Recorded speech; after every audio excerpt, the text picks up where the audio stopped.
Hi guys, and welcome to another episode of the Boxing Coalition. My name is Cam. Joining me tonight, I've got Leon. How you doing, Leon? Yeah, good man, yourself? I'm good, thank you, bro. Leon, before we get into one of your favourite fighters, Tony Bellew, quickly just read out an iTunes review I noticed today on the UK iTunes. It's from NMR, or ENMR, sorry if I pronounced that wrong.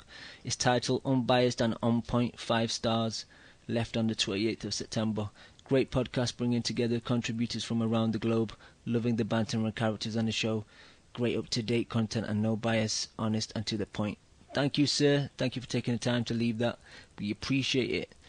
Okay, Leon, let's talk about Mr. Bellew. We kind of predicted last week if he wins, he'd have a WWE-style fracas at ringside, and he did. But let's talk about the fight first. What did you think of the fight? Yeah. So for that, in that first round, he was like, Flores was landing on him. He was hitting him with a jab repeatedly, and I thought Bellew was just wild again, just winging shots in. But I think, let's be honest, Flores was, once he got hurt, he was pretty pathetic, wasn't he? I mean, I'm not even sure if some of those knockdowns were real knockdowns. Do you know what I mean? I don't feel like he got a lot of skimming shots to the back of the head, and I know they can fuck up they can fuck with your equilibrium, but I feel like he wanted to quit, but then Bellew got to him and kind of hurt him before he had a chance to quit. But he didn't want to be there after that. In that second round, halfway through that second round, he wanted to quit, and he was pretty pathetic. But we covered that last week. If you're ranked number 5 cruiserweight in the United States, a country that has no time or love for the cruiserweight division, you're going to be close to piss poor, and he was pretty pathetic. But saying that, he was competitive in the first round, which I think it says a lot more about Bellew than it does Flores, really. Yeah, that first round was decent, and I had my fingers crossed maybe it would turn out to be a good fight. That low blow, it did change the situation quite a bit, and we criticised Ian John Lewis quite a bit, and I just think that Sky kind of washed over the fact it was low, and protect yourself at all times, don't turn away, don't look away, blah blah. But and obviously with Flores being a pundit as well, I'm sure I've seen him on NBC make that exact same point about another fight he was observing and giving commentary on. So for a guy that's been in the game for so long, it was a stupid move, and it was his own fault. I agree. But it was a low blow. You're right. It was a low blow, and it was completely, pushed under the carpet, wasn't it? Yeah. I don't think I even saw a replay afterwards. The Sky director who was directing the night didn't even go back to the low blow. He just went back to the knockdowns, and a lot of them were skimming shots, but I agree with you. He didn't seem like he wanted to be there. Even in the build-up, some of the press conferences, he looked fucked at the weigh-in. Like, he looked so drawn. Fucked the weight, didn't he? Yeah, he really fucked the weight up. And then on the night, his body looked fleshy. He didn't look in great shape. And I don't know what the thought behind it was, because he's been looking for this fight for quite a bit. You get the opportunity, and then you kind of shit the bed almost. So with that, I don't know. He's had. This has been on the. How long has he had for camp? 8 weeks. Probably more. I mean, you shouldn't be fucking missing weight as a big guy like that, because I'm sure he's not walking around much bigger than the cruiserweight limit, is he? I've seen him on TV. He doesn't look like a massive guy. He doesn't know, but who knows? You don't know the circumstances leading up to it. But yeah, he didn't look in good shape, man. He looked proper drawn at the weight, and cruiserweight they have a lot of leeway, You don't look at Flores and think, oh, he's a heavyweight that's trying to boil down. You look at him like he's almost like Bellew. He only has to cut a bit of weight to make cruiser. But obviously something went wrong. The lazy light heavyweights. They both look like lazy light heavyweights, don't they? Yeah, that is true. I've always thought like Bellew's always been a bit between light heavy and like he's not really a cruiser, even though he's got decent power at that weight. He's just at a weight where he's in between two weight classes. They almost need. Sorry, go on. No, I was going to say, Hamada brought up something last week, which was spot on, and I noticed it, that he doesn't think that Bellew takes a punch well at cruiserweight. And I think he got his legs stiffened in that second round a little bit from a shot, just for a moment. You did a little dance. He did a little, didn't he? There's a little shimmy there. And Flores can't punch. Well, I mean, he's got a 54% knockout ratio, but I mean, I've looked through those names and he has fought some fucking dross, man. But he got a little buzz there, and Maccabi buzzed him, and he came out swinging. You know, I'll give him one thing. Unlike that Cleverly fight, the last two fights, he's been putting it all out there, isn't he? For once, backing up his fucking stupid comments. Well, after the knockdown in the second round between that and the bell, like, they were going at it, swinging away, and it was kind of fun to watch because, you know, I had my fingers crossed, like, well, maybe Bellew's going to get clipped and dropped, you know what I mean? And it was pretty fun to watch. It wasn't skillful, but it was good on the eye. It was, but, you know, if you're making... Like, Flores had moments there where he was ducking and diving and, like, you know, dodging 3 or 4 shots at a time like he was, like, his Pernell Whitaker for a split second. and if Bellew is just letting those bombs go like that against anyone of any quality, he's going to get iced in between punches. Because those cruiserweights, none of them are afraid to throw when you're throwing. None of them. Not one of them in the top 10 has got any problems about getting down in the trenches, have they? No.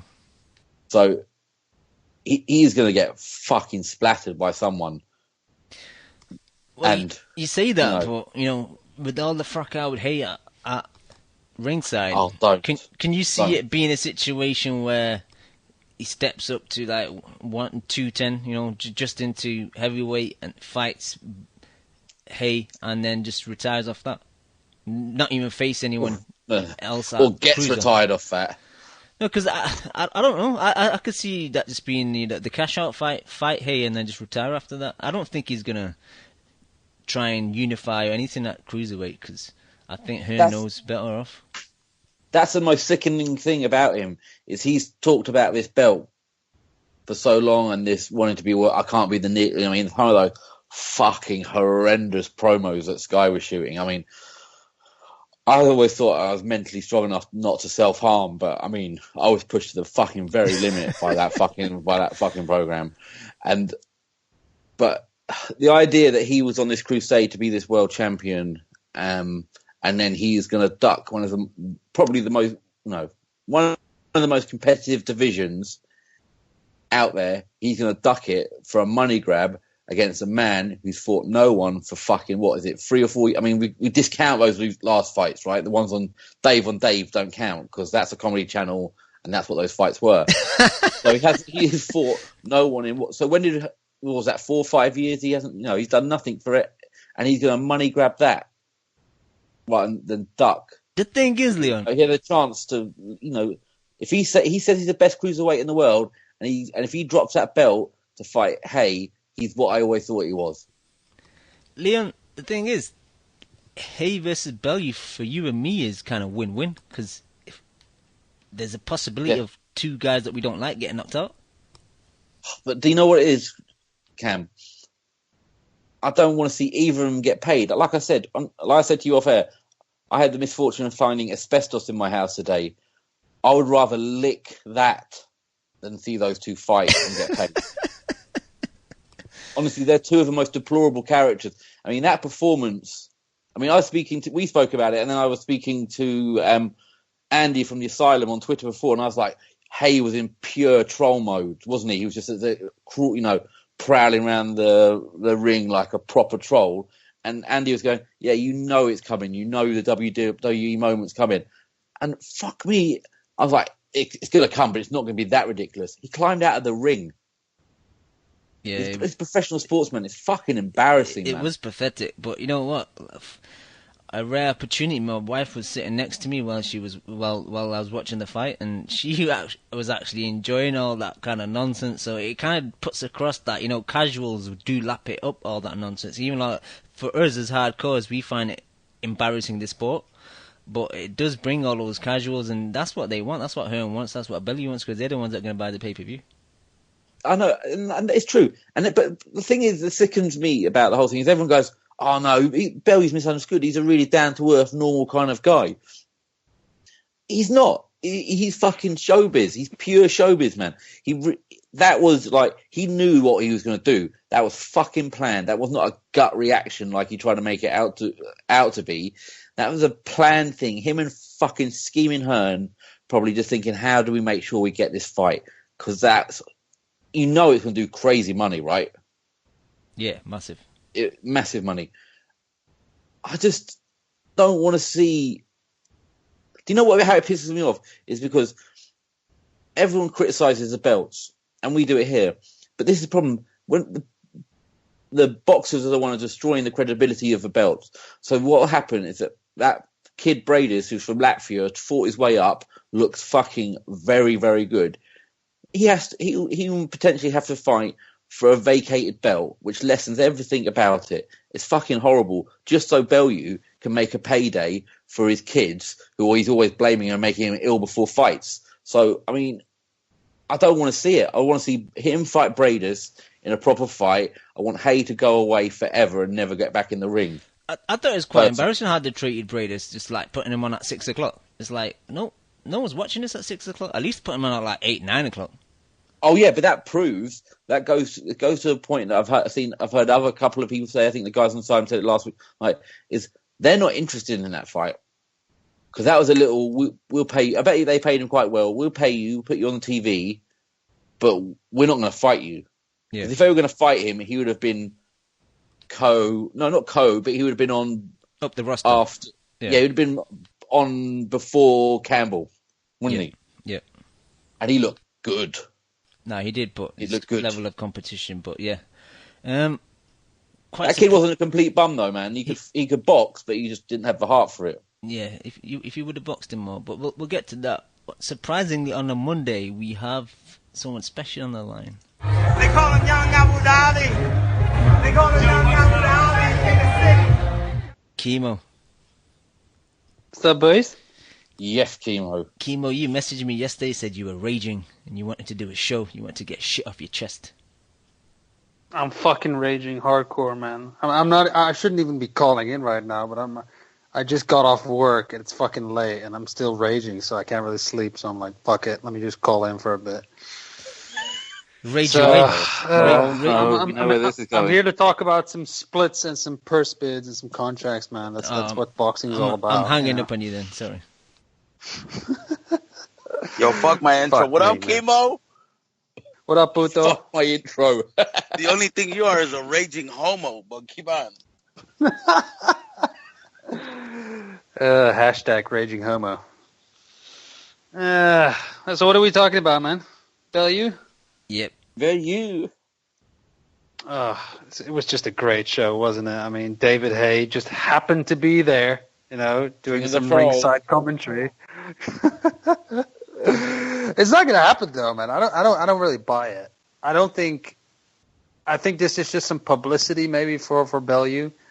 I honestly don't see it happening. I mean, he would get absolutely fucking smashed if he does fight Hay.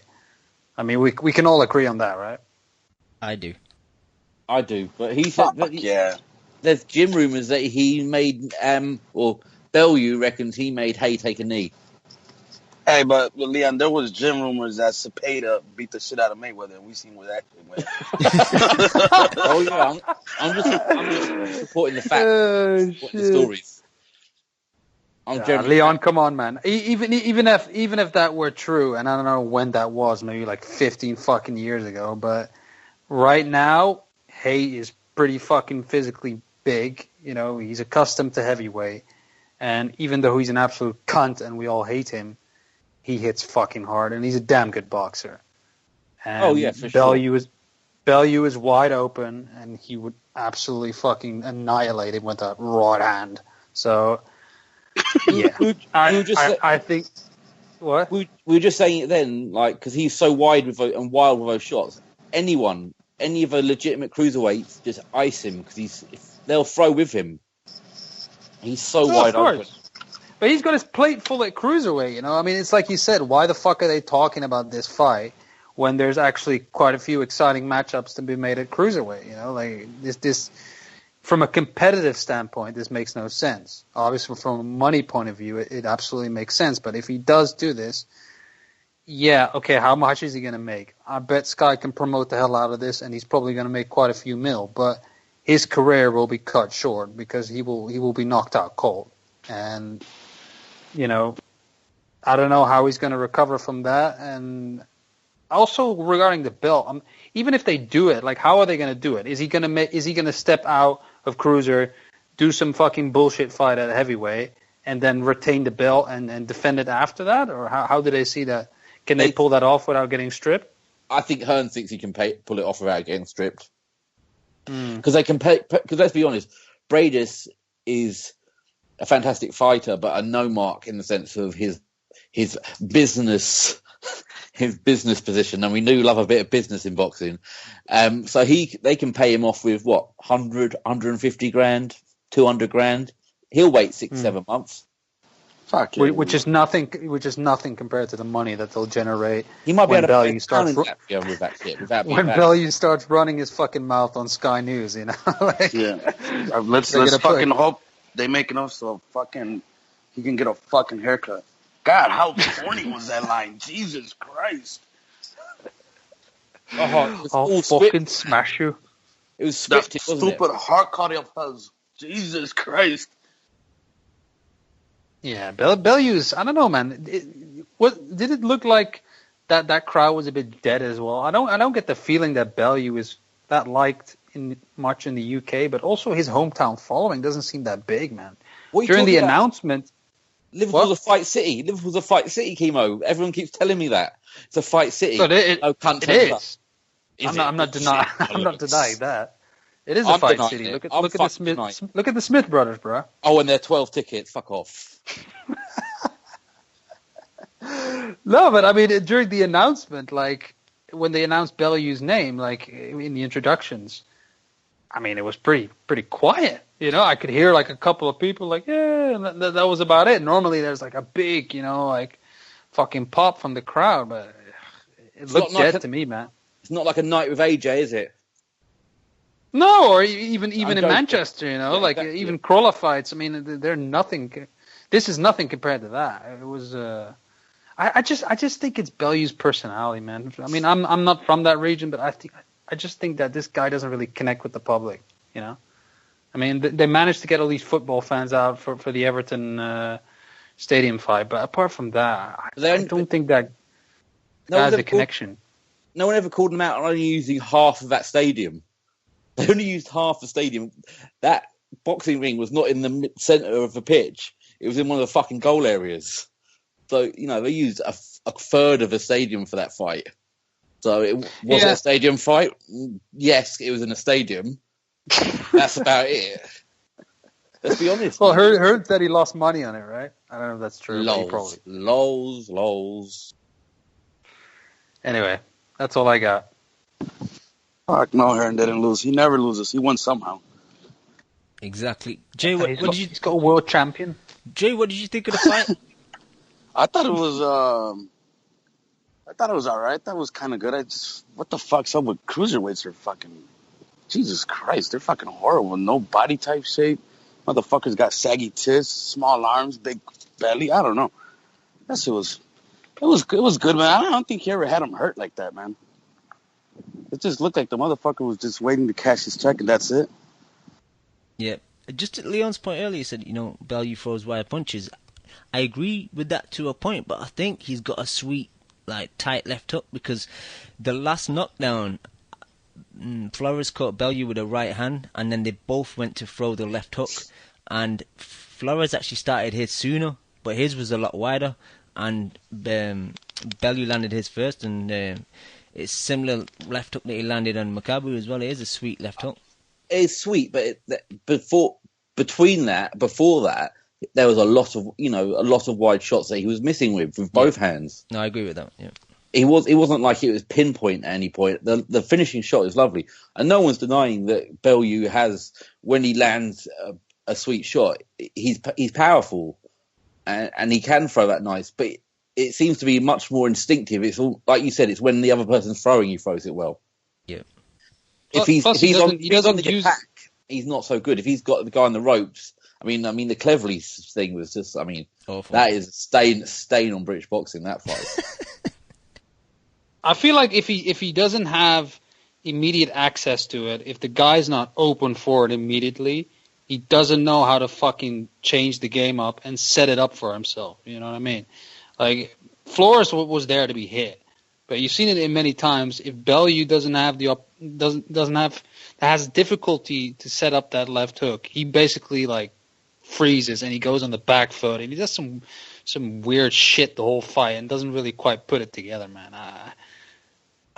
I still don't really rate him that high. I give him a lot of credit for the Makabu win, but there's just a lot of flaws, man. And as soon as he gets in there with a guy that can crack, I mean, actually we've already seen that because Makabu flattened him. You know what I mean? Like, yeah, that could have easily played out in the wrong way, but you know, give him credit. He got up and he finished the damn job. But if he faces another cruiserweight, I think there's another big risk of him getting knocked out.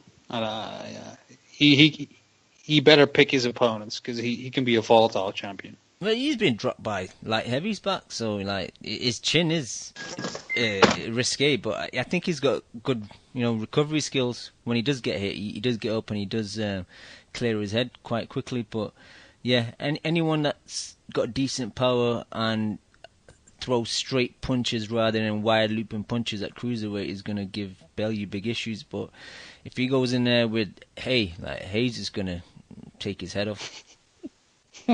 Decapitation, exactly. Just someone with good timing, just to time him. That's all it is. Yep. All right. So you guys got anything else? Good hook. You guys got anything else regarding Bellew? He's a fucking rat. Movies. He's a fucking clown. He's a clown. He's worse than the people who are dressing up like clowns, running around like that. He's the worst clown. He's the worst clown. And why does he continue to? Yeah.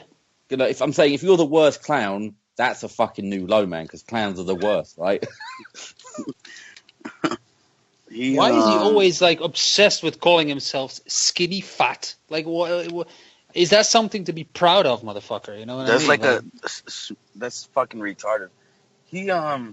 I fucking hated him in the movie, and I fucking hated him after the fight. Dude, did you notice that? Like, if you watch the movie again, when you were watching that fucking post interview, it looked like he was acting that fucking movie out. It was just as ridiculous, man. That shit was scripted, man. Yeah, it was. It was very. The only thing you were missing in that was like when Stone Cold used to come out and they break the glass. Oh shit! Everyone turns around and see what the fuck is coming in the ring next. Because that shit was horrible, man. That shit was horrible. And then he fucking jumped out.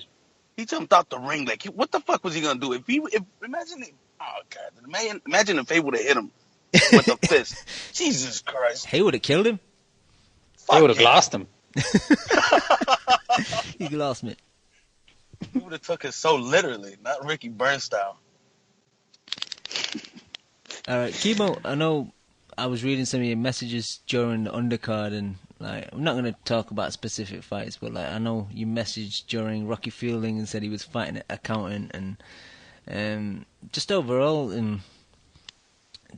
you were frustrated with some of these so-called tune-up fights. It happened a couple of weeks ago. Which fighter was it? Was it the David Price was fighting and his opponent was just terrible? And it's like, what does this fight prove?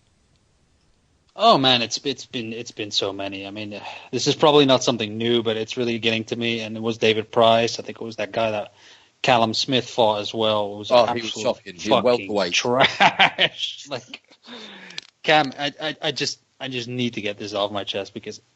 It's something in boxing that I just truly do not understand. And I don't understand it from many perspectives. From a fan's point of view, it doesn't make any sense. From a fighter's point of view, it doesn't make any fucking sense. Like I've never boxed professionally. I've never boxed amateurs. I've been in the gym. I've sparred in the gym, and I honestly, when I've sparred with a guy that just entered his first day in the gym, I feel almost bad. You know, it's like, okay, work with him. You know, don't punch him in the face too hard.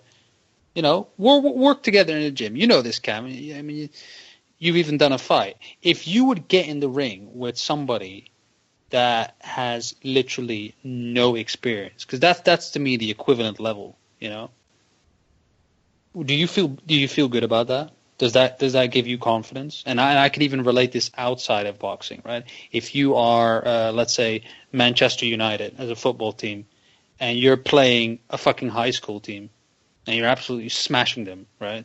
50-0. Do you come out of that and do you say, "Oh, I feel so much better about myself. You know what? I think I'm ready for Chelsea." Is that what you is that? No, but I'm being serious. I'm not joking, because this is what people do. David Price goes in there and fights a fucking, I mean, I don't know what that was. You know, the guy that Rocky from Stocky fought was absolutely fucking horrible. He was out of shape. He didn't know how to punch. You know, I've seen better recreational boxers than that. I mean, it's fucking terrible. What are you getting out of this? And why does this keep happening in boxing? This is the only sport where a tune-up fight has such a large fucking gap between the two skill sets. I mean, I can relate it to any sport. You know, when a season starts for a football team or a basketball team or whatever, they do these quote-unquote tune-up games. Pre-season games. Yeah, pre-season. Who do they face? They face their peers, right? Yeah, maybe lower down a bit, but they don't. It's not like maybe play the under-12s. They're not playing the under-12s, are they? Exactly. This what happens in boxing. This is a fucking joke, and I don't know why this keeps happening. I really don't. It absolutely baffles me. And not only that, shit is happening with Danny Garcia. Exact same shit.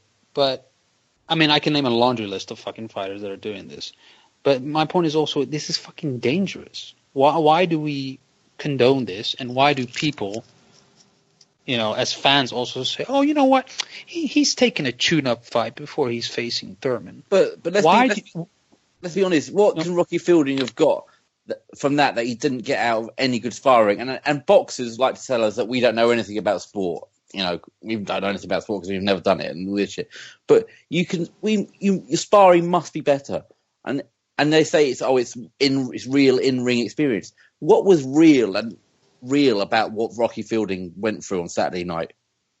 I mean, they gave him a tune-up fight to go back to his fucking wife who's about to give birth. What's he doing? His wife's about to give birth. He's in the ring with that fucking bum. I mean, I'll be questioning his parenting skills straight off the bat. What the fuck is going on, man? Well, seriously, if that was my wife, you're going to go and fight that bum. And you're not going to be here for the birth. You'll get the fuck out. It baffles me, Leon.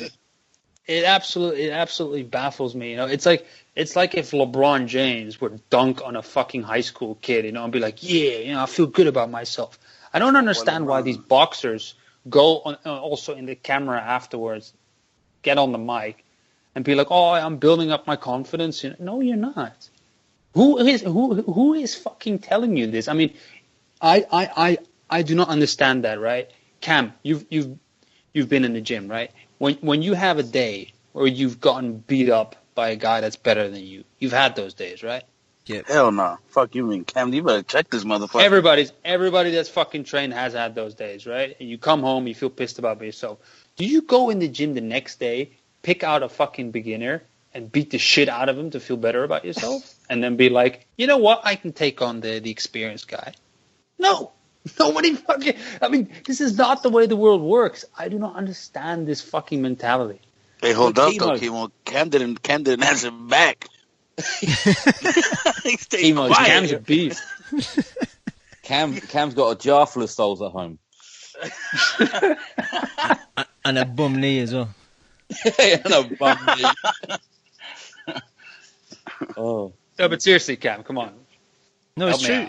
You want to work harder and spar that same guy again and do better. That's what you're not going to get anything out about beating up someone that's their second week in the gym. it's pretty pathetic, and I totally agree with you, man. These tune-ups and these lower-level guys. And the thing is, like, unfortunately, we've seen a few deaths in the ring, or, you know, a few days after people have fought, and yet, you know, some type of boxing boards approving fights like these where they're just massive mismatches, like, they need to be looked at.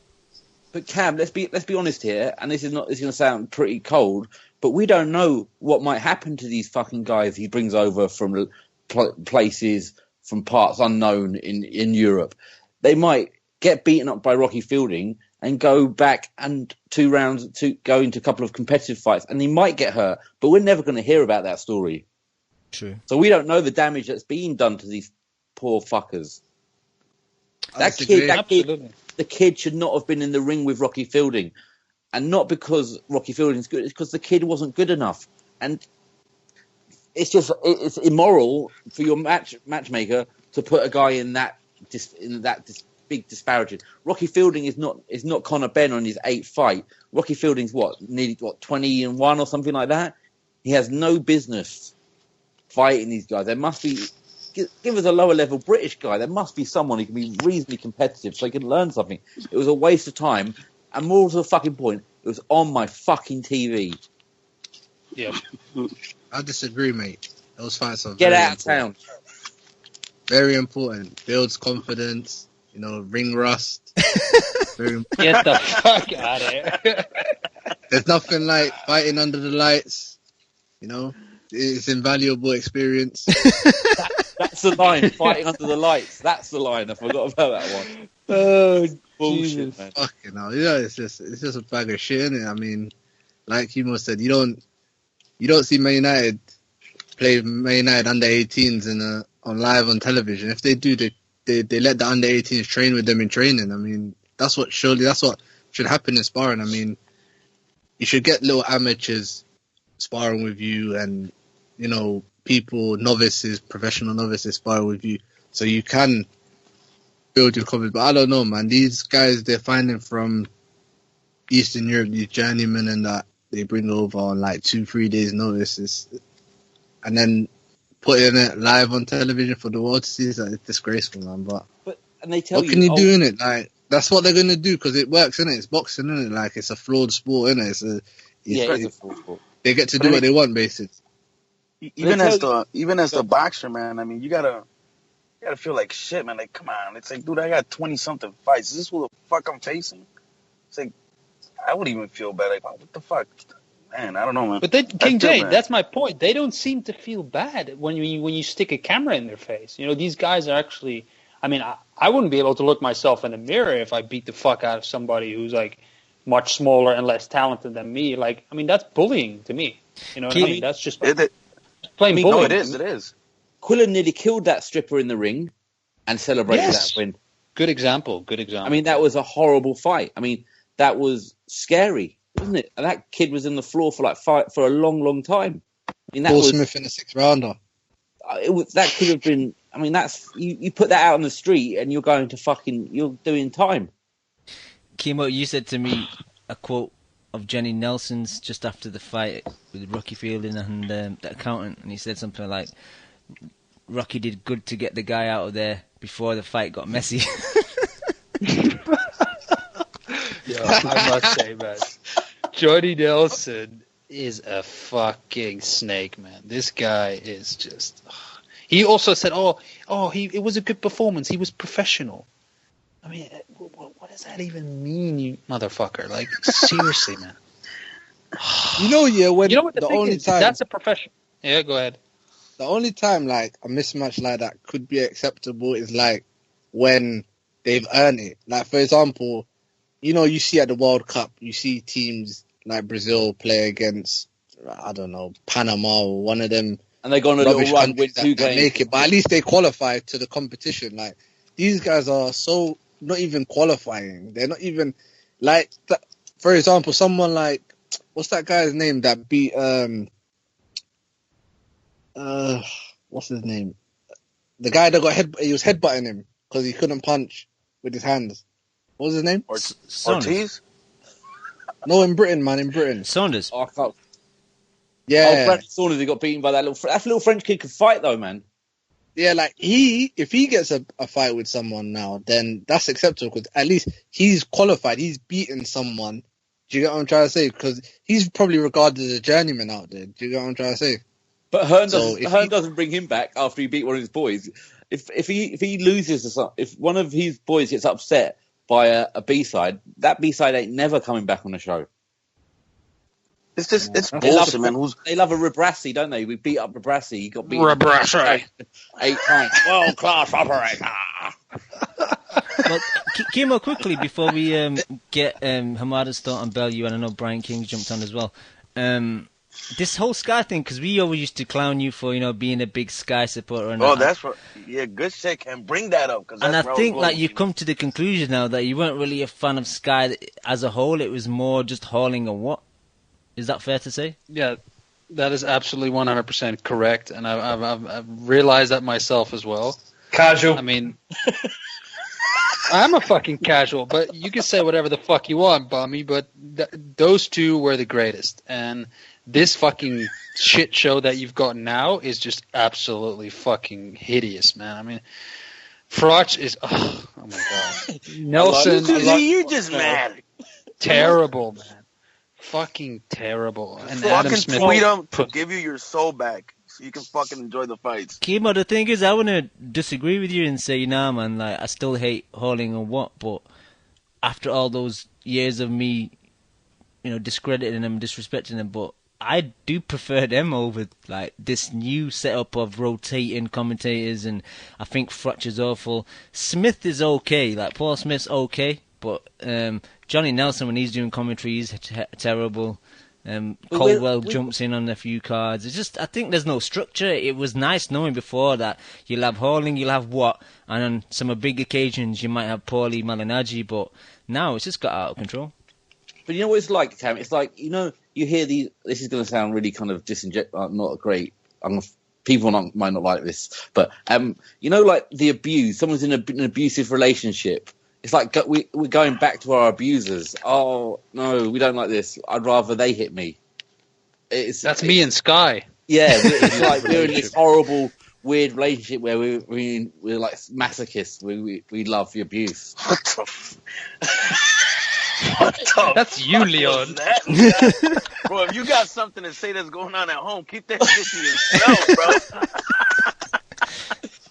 Jay, my wife hits me. Oh my God. I tell you what, man, I'll give anything to fucking hear Jim Ward on the broadcast again, man. I mean, seriously, I know all of you miss him deep on the inside as well, because the garbage that you have to put up with now has taken it to new depths of hell, man. This is fucking horrendous. But yeah, I miss Ward, man. Kimo, I know it's late and I don't know if you need to go or not, but is there anything else you want to talk about? That depends. Are you guys going to talk about purse bids and Jacobs and all that? Oh, yes. No. Yes. Oh, yes. Yes. Brian King, eh? I'm all over that shit. Hold on. Let me talk some Bellew first. Go on. Yo, Bellew's reckless, man, as hell, man. He's punching hard. Flores was hitting him. But Flores was diving, man. What's that all about? Kept diving. He probably was hurt a little bit and he just thought, you know what? I'm gonna take a knee here or just go down. And then Bellew actually did get the chance to finish him, but that little combo, the right hand to the body and the left hook upstairs was vicious, mate. It was vicious, man. I mean, especially the body shot. I think the body shot hurt Flores more than the headshot. But Amanda, what did you think about antics after the fight? I didn't watch it. I didn't watch the antics. I just watched the fight, and then as soon as I saw him start running over, I exited YouTube. It's fair enough. I don't want to see that shit, man. I can tell what happened. Sky boxing has become so predictable that I don't even need to watch it and I can just tell what happened. He probably just done what he done with Cleverly. Yeah. Is that what happened? Yeah, but worse. Why is David Haye even there? David Haye's a cunt. He shouldn't have even been there. He was pure troll. He was trolling all night. And we here have to respect that because that's what we do. That's what I do anyway. So I respect the troll. But Bellew was out of control. Yeah, man. Fuck Bellew anyway. All right, let me get Brian's opinion. Brian, what did you think of the fight and the antics afterwards? I'm going to speak a bit slower because the last time I don't think MD could understand the word I was saying. So I'm going to try. So I'm going to speak very, very slow. It was a decent fight. Like, I can slag myself, but you just don't need to join in. Can you speak slower, Brian? I'll speak any slower, I'll be falling asleep. I'm kidding, man. Brian, can you say something for me? Can you pronounce his legs are gone? His legs are gone? All right, enough. Let a man speak. It was a better fight than I thought it would turn out to be. Everybody knows that BJ Flores is a bum. I don't even know where he's from, but I'd hazard a guess that he's from the Bay Area, but I've not checked up to see if that's true or not. But yeah. Is he from the Bay Area? He is. He is from the Bay Area? Yeah. You're fucking kidding me. No, he's from the You capital. support him. No, but go ahead, Brian.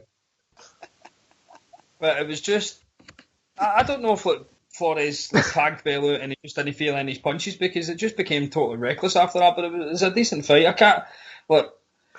I'll be honest, I didn't see the rest of the card because I was watching The Dark Knight and then I turned on to the boxing and I lasted 2 minutes.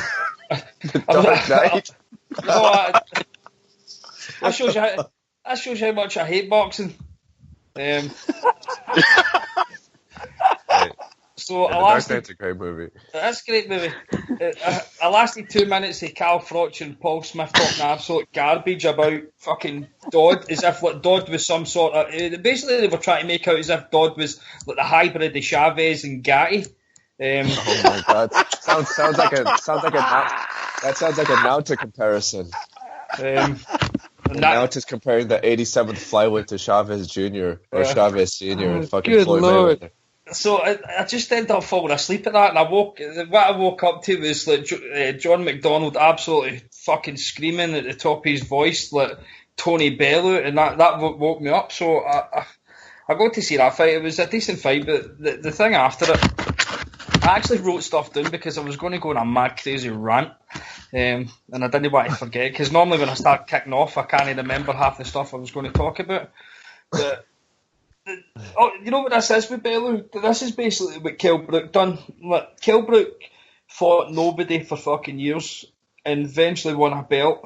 And what he done with that belt is he didn't want to fight nobody decent. He just wanted to fight somebody that would get him the most money. And this is what's wrong with boxing.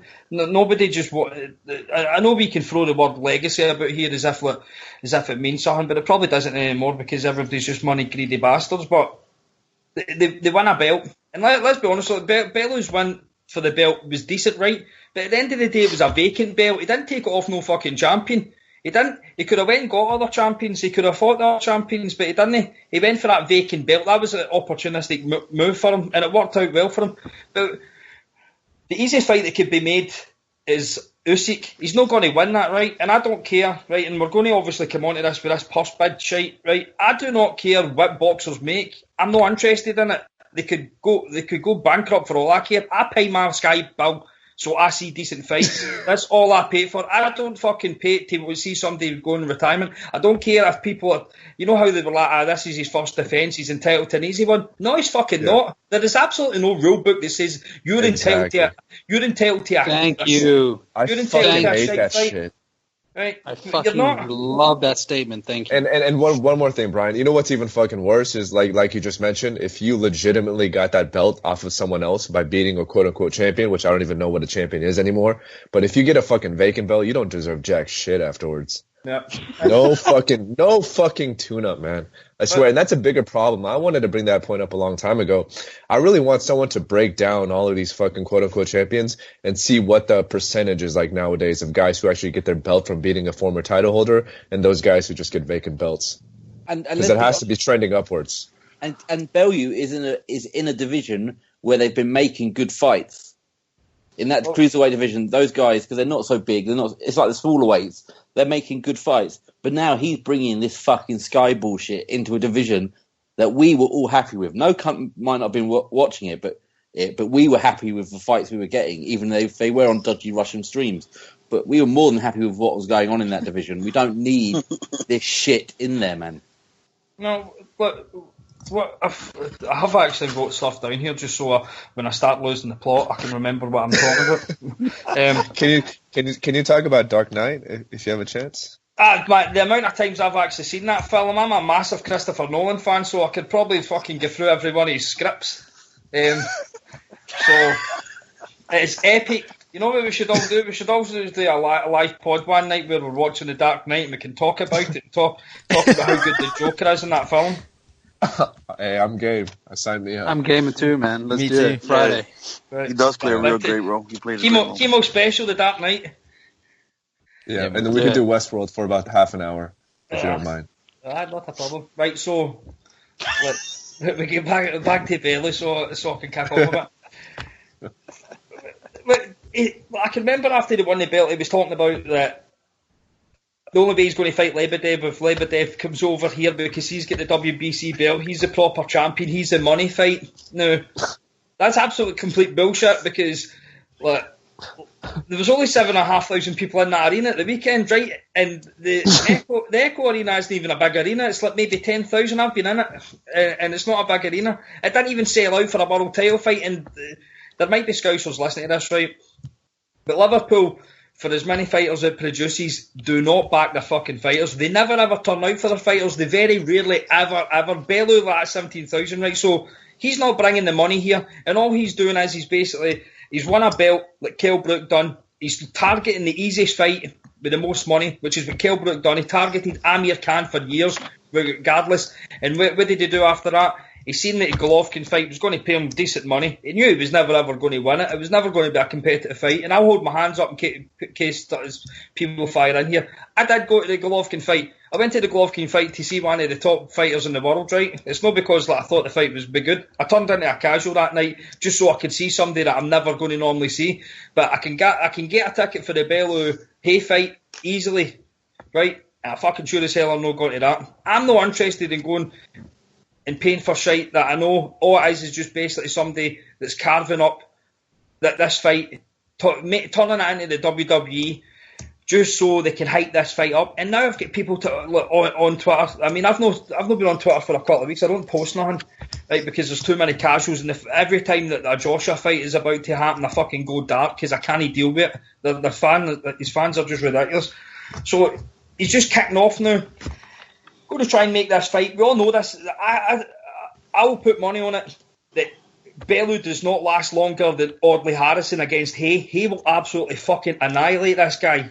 He's talent-wise, power-wise, there is no comparison. He will not be able to take this punch. He makes out as if he hits Hay, he'll not be able to take his power. Hay's been hot flush off of Vlad and went to 12 rounds. Hay's only been stopped once, and it was early in his career. He went to France and get the shit punched out of him and still end up winning the fight. This guy's got a chin.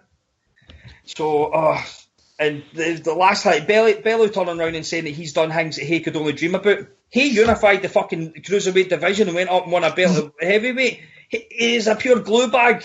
What a fucking knob jockey. I've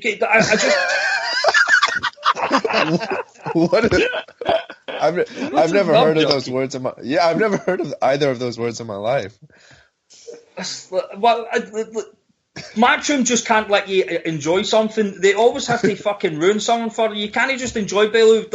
Let's see when we interviewed Bellew a while back. People started turning to actually support him, and he just couldn't help himself. He's like, no, too many people are like me in that. I'm going to have to fuck it up, just make a pure ass of myself. And that weekend was an absolute joke. I mean, you could see he just laughing, and whether this is true or not, like somebody that's in boxing messaged me at the weekend and said that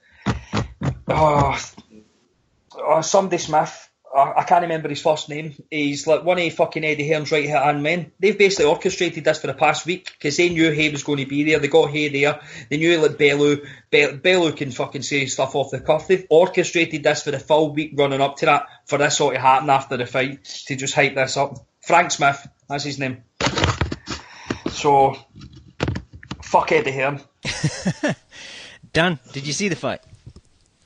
I didn't, but I got a kick out of Brian's assessment of the fight, so I'm good. You got a kick out of I'm gonna ring my mom tonight, Brian. I'm gonna call her a knob jockey. don't do that. Don't do that. Don't do it, man. Yeah, don't do You know that. what was bad about that fight? BJ Flores looked actually quite decent in the first round. He was like, He did. It was like staying behind the jab, and I was like, Bellew doesn't know what to do here. And then he gets hit with a body, a low blow, and at that point he just wanted to quit. He gets a low blow and wants to quit. That guy is the total definition of Bay Area. Yeah, he did have that Bay Area slickness a bit in the first round. He did. He was doing quite well. It's as if, like, you know how like Michael Jackson was black, then kind of white and white. It's as if fuck it, forget it. Back away. I was in the gym in the week. Oh yeah, Someone you were in the gym. Video of BJ Flores' open workout, and literally all he done was jump rope for like 2 minutes, 90 seconds, and it was some of the worst jump rope I've ever seen a professional ever do. And you can just tell, like, this guy's he's not here to win. Like, he's come here to fuck about.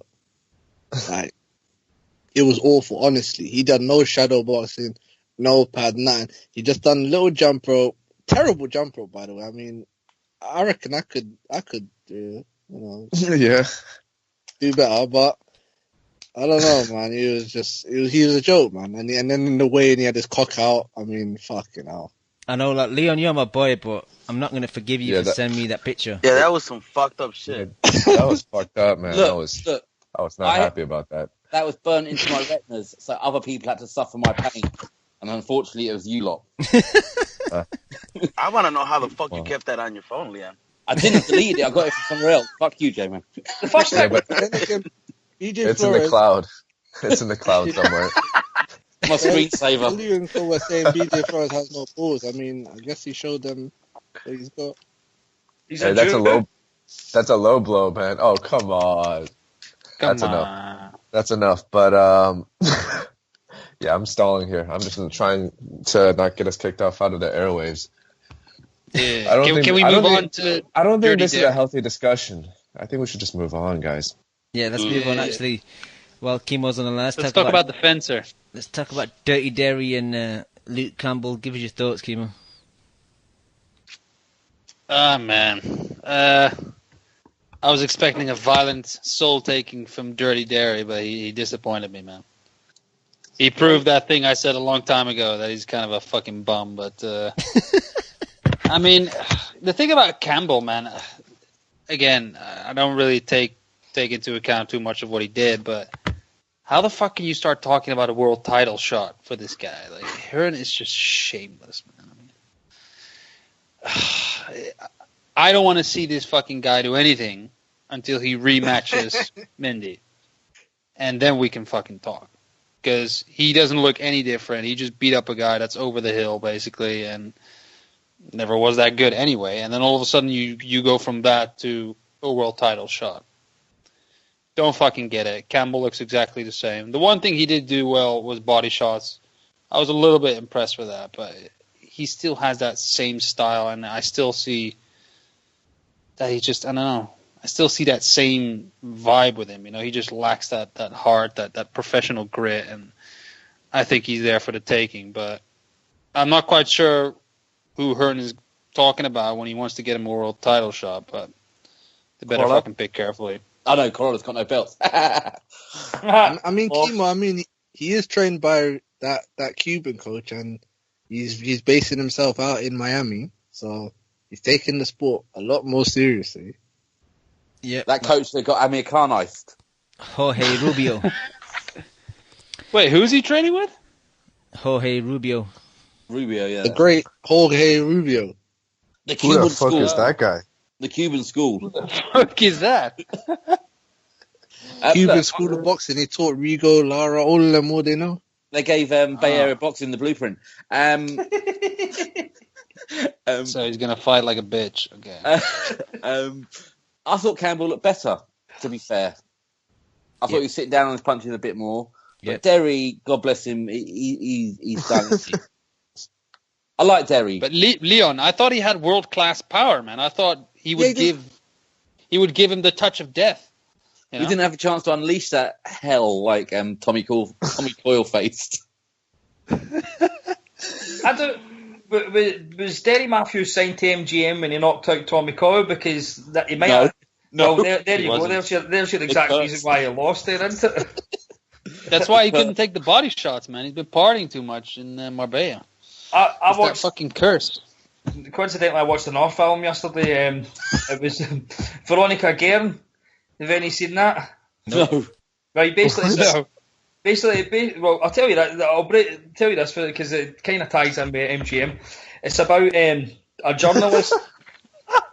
I'm being serious. This is a serious subject here. Go for it. It's a journalist that actually investigates like the drugs in the 90s in Ireland, and it kind of ties in with like the gangsters and stuff like that. And like, some of the people in there, some of the people in that film have been murdered, and the people that have been murdered are coincidentally are linked to the ones that run MGM Marbella Gym. Wow.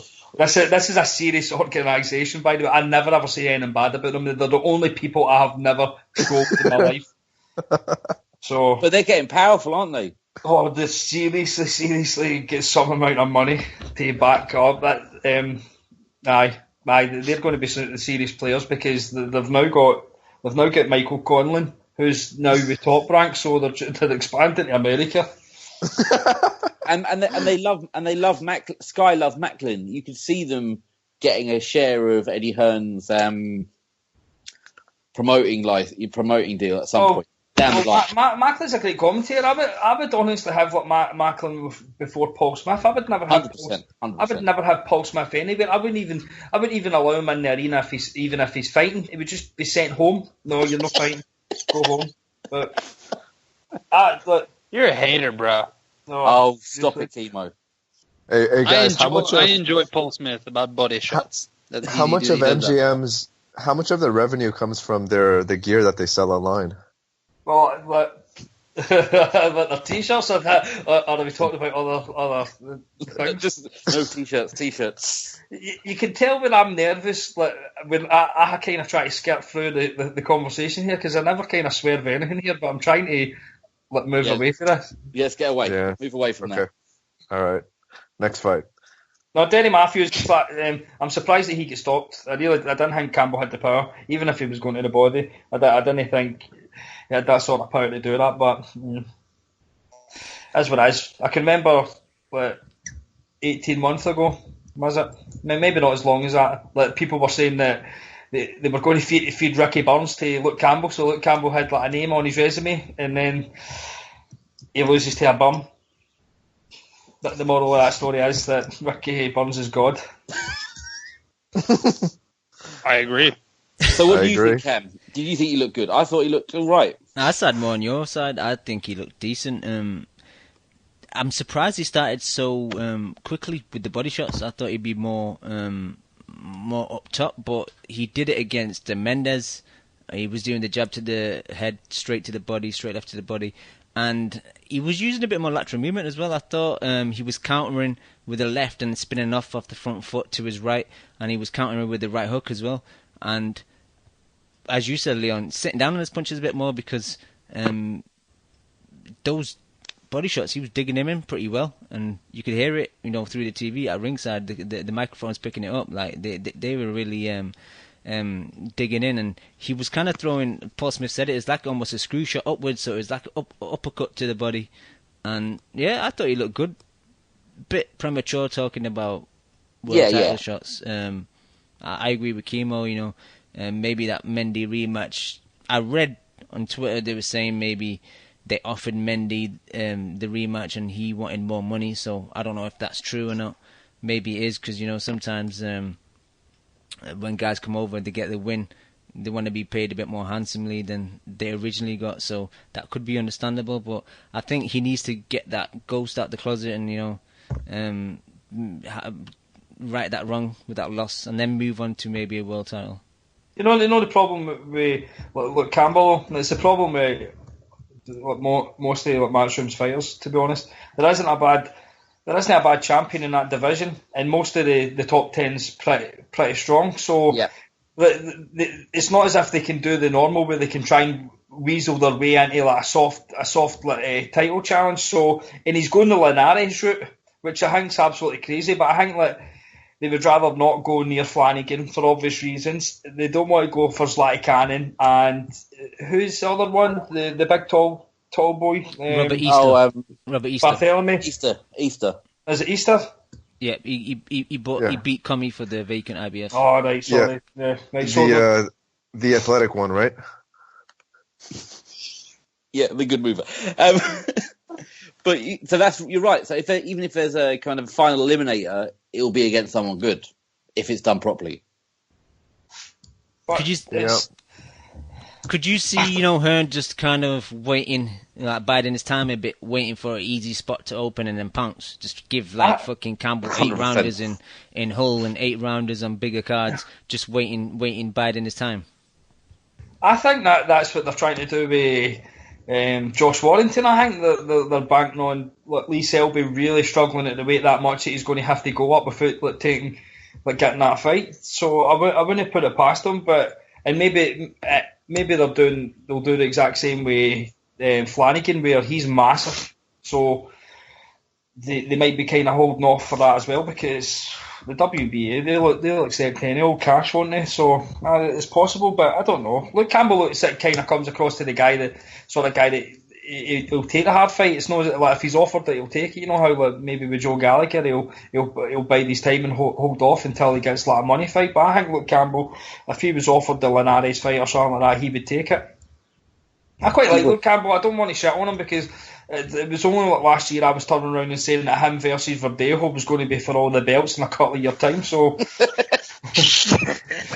Dude, look how that ended up, mate. One nearly died, and the other one got leathered. Oh my god, too soon, man. Cam, Kemo's threatening to go to bed. Let him burn. What does he want to burn about? What do you think he wants to burn about? Let him fucking go. No. We're not gonna randomly. We're not gonna randomly start rambling, man. It will change the flow of the show. We can't do that. Oh, okay. Shut the fuck up, man! You were preparing for this the entire weekend. All day you've been getting ready for this. We're giving you a free pass. Get on with it. Just shit on Danny Garcia, then. That's it. Just leave it at that. For this. Yeah, me too. I'm strengthening my core. We're gonna let him go, Cam. Should we let him go? Yeah, man. He's like 3 hours ahead of us. He needs some sleep, man. No, let him go. Let him talk, man. No. Let's actually let him go. No. We'll do another show maybe this weekend or something like that. Because what I'm gonna say isn't gonna be captured in 5 minutes. So let me leave it at that. I'm disappointed. Or are you tied down this weekend, Leon? I'm always tied down. Oh, that domestic violence. So much disappointment in that voice. All right, Kimo, we'll let you go, man. Get some rest. Yeah, man. I'm gonna get some sleep. Enjoy the show, guys. All right, thank you, Kimo. Peace. All right, anything else regarding Luke Campbell? Nah, man. They should be forced to make that Scott Cardle fight. I know Joe Gallagher's never wanted that fight, but Scott Cardle does absolutely nothing. You know what Scott Cardle is? He's just a bigger version of Big 20 Gav, isn't he? He doesn't sell a ticket. Nobody wants to go and watch him. Nobody likes him. He's crap.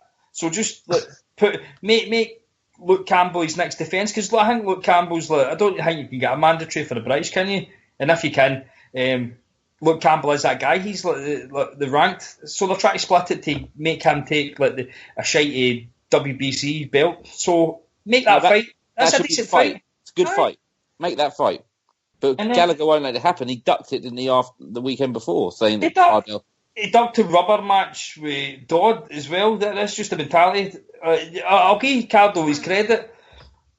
Cardo didn't make out as if like he'd done anything better in that fight at the weekend. I heard the interview. He basically made out that the guy that he was fighting was tailor-made for his style. So, fair play to him, but you just want to see Joe Gallagher lose another guy. But the Luke Campbell fight should definitely be made. It's a decent fight. Stick that in Hull. There's money for you.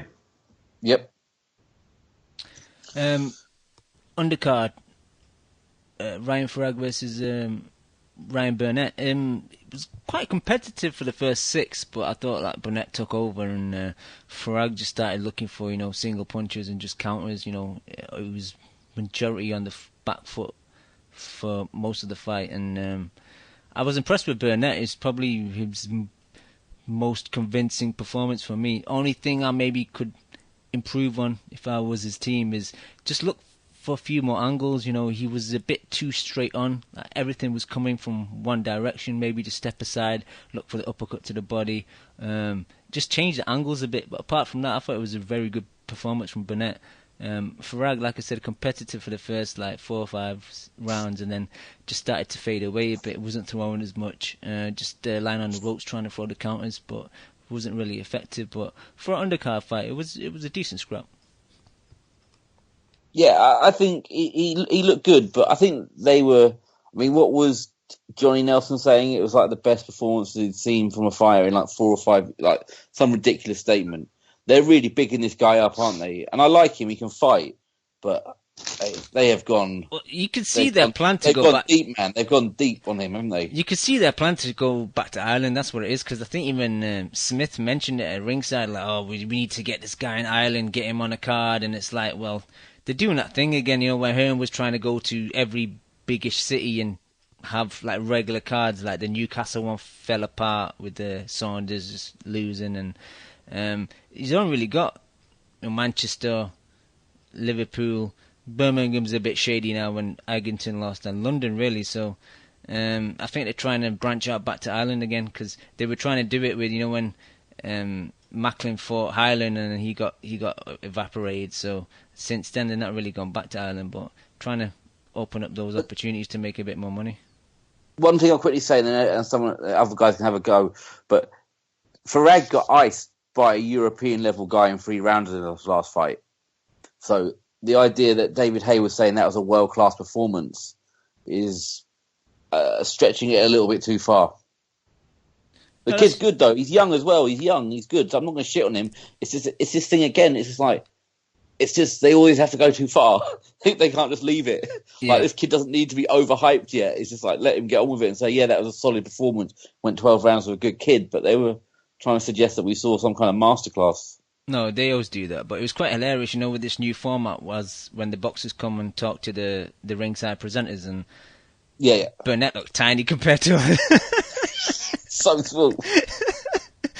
I actually wanted someone to do. Remember when David Price wore that suit, and someone photoshopped it and made it look even bigger? I was thinking that someone should Photoshop this and make Burnett look even smaller. Yeah, they should have done. But Brian, did you see it? See the Farag fight? Yeah. No, I was sleeping. We're still watching The Dark Knight. No, I was working. I got up right early to go to work and that, and I was doing overtime and stuff. Then I had to run to get to the football.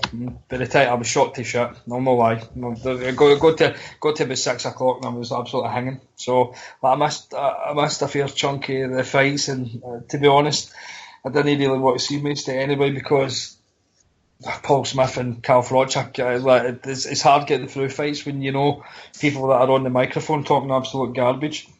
Yep. Yeah. Leon, we kind of touched on Bradis and Phelan before, so there's no really point covering that again. Just saying Bradis looked good. You did, but it's a shame that they had him on so early.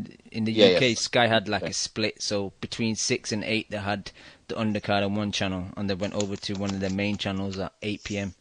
And I thought it was a bit disrespectful, but they probably, give him step aside, and he's probably thinking, well, I've got a few rounds under my belt, got paid, and got some step aside money, so fuck it.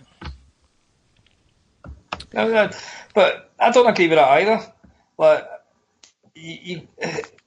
who's the? Is it Drost? What's happened to Drost? Is he still injured? Or he's coming back soon, but there's no fights, I don't think. Okay, I know for a fact because I don't know if I've still got the DM, but somebody in that camp told me that Drost was done for steroids, and that's how the fight didn't happen. But look, if you get into the again, I'm not interested in boxers' earnings, right? I'm just interested in fights being made, and if you get up the rankings and you become a mandatory for a belt, don't take step aside money, because the way I look at it is eventually the step aside money, you're never going to get that fight, and all I see is that Brady's fight never happened. And I think that was totally disrespectful having him on the undercard, and all you talked about all night was David Hay. That's all it was. It was just veered to that, and just basically after that it was a pure sham. And Brady's might have known what was happening, but at the same time, we're sitting there watching that, and they're like, well, what's the point of Brady's being on that fucking card in the first place then, if you're never ever going to intentionally make that fight? And it's a good fight, and it's another one where it's 2 top 10 guys fighting in a division that we want. We want competitive fights. We don't want a guy that was struggling to make light heavyweight, which is Bellew, go to cruiserweight, and a guy that was dying to get to cruiserweight, which is Hay. 2 of them fighting at heavyweight when we know Hay's going to hit him one punch and knock him clean out. We don't want that.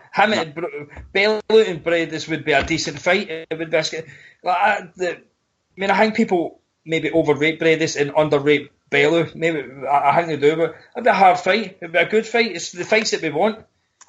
Well, like I said earlier, it just seems as if the target's been achieved.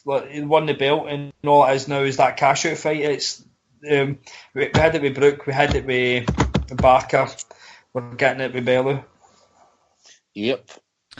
Okay, Leon, Brian, I don't think Hamada caught it, and I don't think Dan would have caught it, but did you guys catch this Box Nation card in Denmark? I saw the 2 fights. Yep. Let's talk about... I saw the one where the guy got turned to liquid. Yeah, that was quite funny actually. But let's talk about the top of the card. Then it was Ryan Walsh going over to fight for the vacant EBU. Was it lightweight? No, featherweight title against Dennis Salen. It was an okay fight. I had Salen winning by I think 115, 113, I think, something like that. Same here.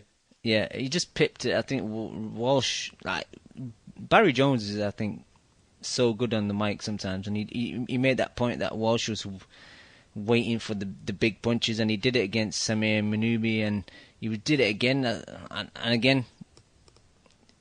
Barry Jones with the comment that knockdown in the first round when he caught Salen, I think it was almost his demise, because he just relied on the one shots trying to do the same thing again, and I think Salen kind of adjusted, started to throw in combinations more, and Walsh couldn't really set his feet. And Walsh was just looking for those singles, and Salen was just outworking him. And even though he was on the back foot for the majority of the fight, he was just doing a bit more for me. And it was a decent scrap, but I definitely think the right man won. The scorecard that had it 117, I think 111 to 117, 112 going to Walsh. I don't know what that judge was seeing, but it was kind of comical at the end when the Danish interviewer was interviewing Walsh, and he was trying to be a bit humble with it, and just thought, yeah, he won it. And Francis Warren is trying to get on the mic and fume about how bad the other 2 scorecards were. I thought that was a bit pathetic, to be honest. He's learned from his dad, hasn't he? Yeah, exactly. It was just take your he took his loss well, but there's no harm in losing. It's a good step up fight for him. He can come again. People are so precious about that. It's there's no point. The promoter isn't going to change anything. The kid won the fight. The scorecards were fucked, and I know that's what we complain about Eddie Hearn. That guy should be investigated for his scorecard, but the bad scorecard was for his guy. Yep. It's just weird, man. Promoters are weirdos, aren't they? They are. Do you see it, Brian, or just busy working out there? No, I don't. I get a day for Box Nation in a fit of rage. like a few weeks back, just because I was that down on boxing. I says I was never watching again and get rid of Box Nation, but I may get it back. I'll be honest, Cam, man, you watch some amount of boxing. Yeah, you watch a ridiculous amount of fights. I have no life. That's basically it. But I was saying to Hamad earlier on, like Andy Patterson watches fights for Sweden and like obscure Scandinavian countries, and then he watches like flyweights in Japan. Now he's like you, he just watches absolutely everything. Sometimes I find that an absolute job, an absolute fucking chore, trying to get through watching some fights because some of them are that bad. It just puts me off. I find myself like sitting on the telly and going through YouTube to watch old fights because it's a struggle to sit and watch the fights that are going on now. No, right. Does he watch Bay Area boxing? I don't think he's that down on his luck yet. Oh no, it's a struggle sometimes, but that was. I mean, that card at the weekend sounded pretty good too. Like, the last couple of Box Nation cards are meant to have been really good. Yeah, but the fight before it, Joe Murray from Manchester, he's not too far from me. Originally, he's from Lomachenko, just down the road. But he fought Rashid Kassim, like 11-0 kind of. Oh, what a knockout! Up and coming guy. But yeah, the first fight, the first round was really good. Like Murray got caught like at the top of the head, did the shaky leg. Kassim tried to jump on him a bit, but then Murray came back and dropped him, and after that it got a bit scrappy, man. Like both guys were holding a bit. Both guys were so wild and wild with their punches. Like they were. And Murray, I like Murray, but even the straight right, he can't throw it straight. He kind of loops it a bit. And he was getting caught pretty badly by Kassim, just by straight shots. Like both guys just couldn't block straight shots. And the thing about Murray is, and the same with Kassim is, the guards were so, they weren't tight enough. They were wide, so like shots were getting in between. And the more they were trying to block him, the more they were kind of just waving their arms around and just getting caught. But it was a fun fight to watch. When it got into the sixth and that knockdown, that was that knockout. It was a highlight reel knockout that Murray caught that shot. He kind of stepped in with a jab, just missed him, and came back with a right hand. And just Kassim was just trying to throw his right, and he just caught clean, just straight dropped. He got back up, but like the ref would have been crazy. The ref would have been crazy to let him fight on. But good win for Murray, because from what Steve Lillis was saying in the studio, that was like 14 days notice fight. So to go over to Denmark and get a decent win, I just think Murray. I think that fight was at lightweight. I think it's a bit high for Murray. I think he should be trying to get down to like 130 or something. I know he's fought at the past that feather, but I think he's not big enough to fight at lightweight, to be honest.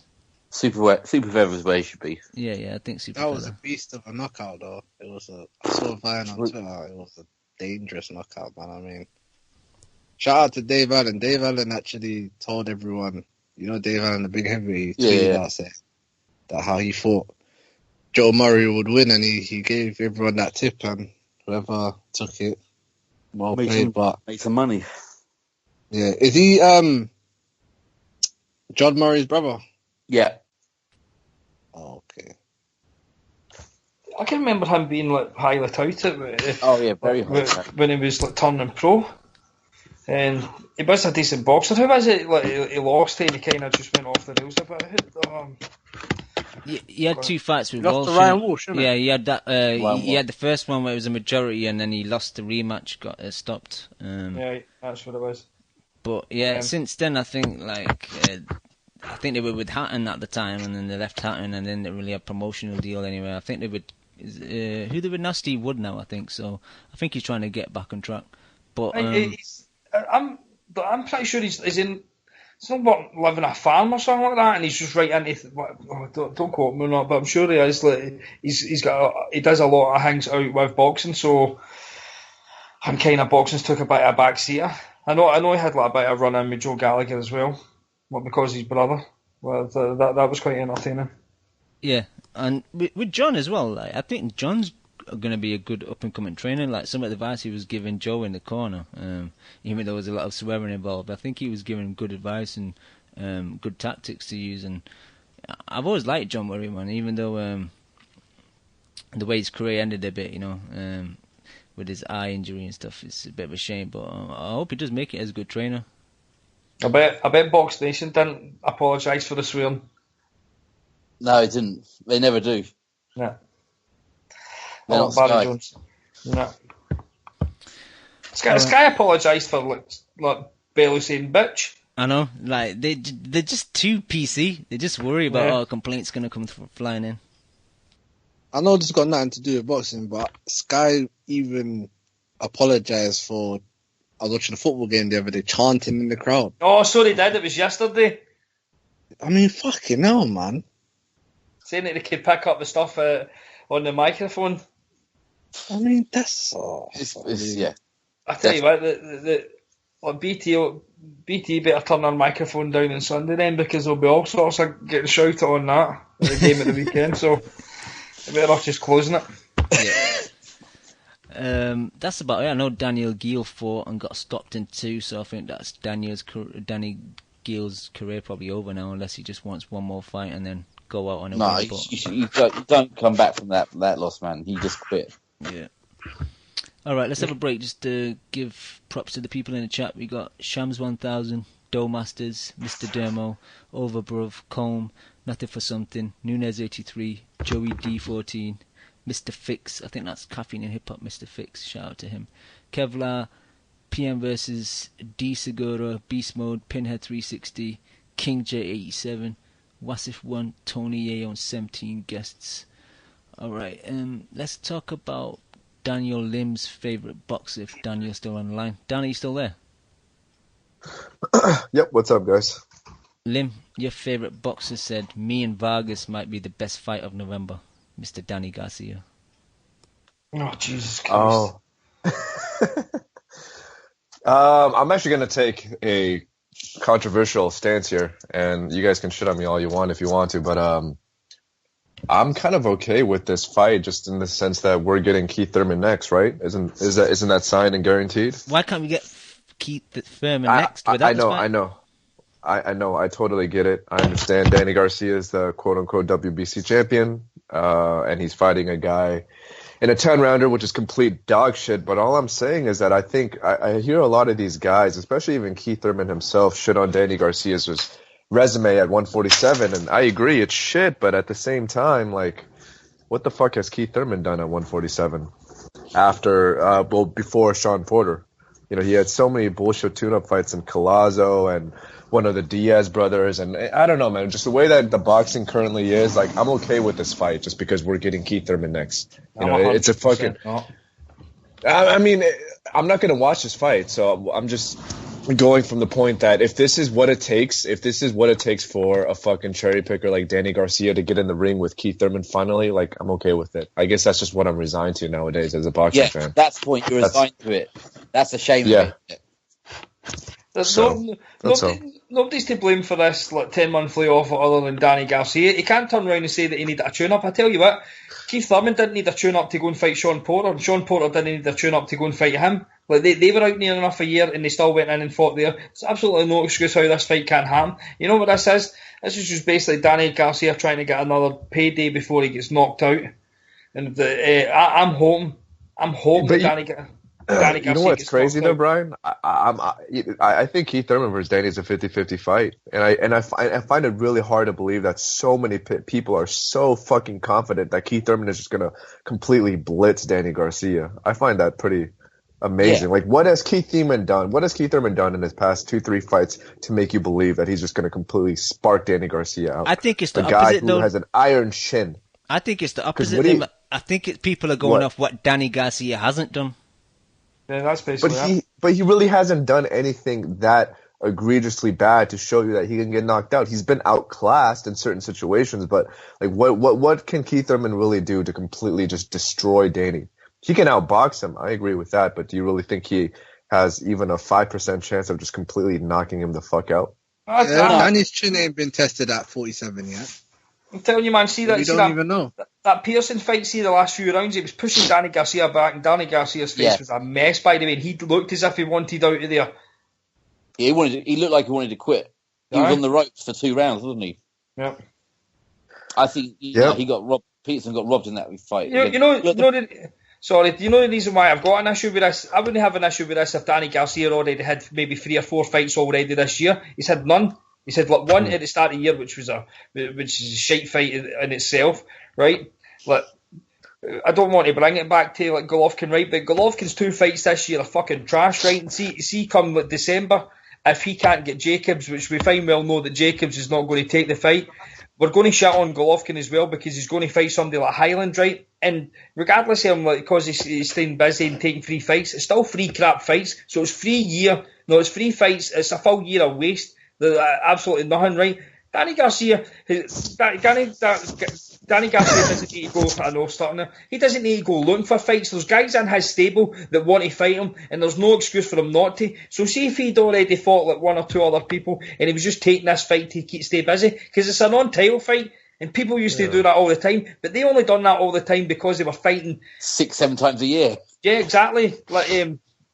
Like Chavez and like people like that, they were taking tune-ups constantly, just fighting non-stop because they were eventually going to fight like a top guy. But I don't think that is Danny Garcia even fought somebody in the top 10 at 147 yet. Nope. No, but fuck that. On the road though, the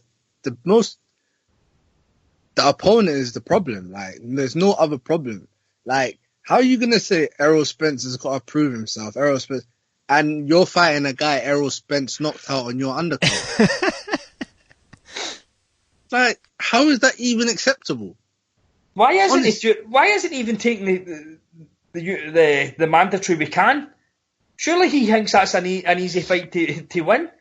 Khan's absolutely short. He's been knocked out with like a middleweight. Like, Khan's probably going to get in there, not the same sort of fight. Why isn't they just kind of try? Khan's that crazy. He would have took that fight like in December or something like that. He is that stupid. I think Khan would have. I read something Khan's out till the new year. He hurt his hand. Yeah, he had a hand. I don't know what he hurt his hand doing, but Skype. He hurt his hand, mate. Skype. Probably he hurt his hand on his way down when Canelo knocked him out or something. I don't know.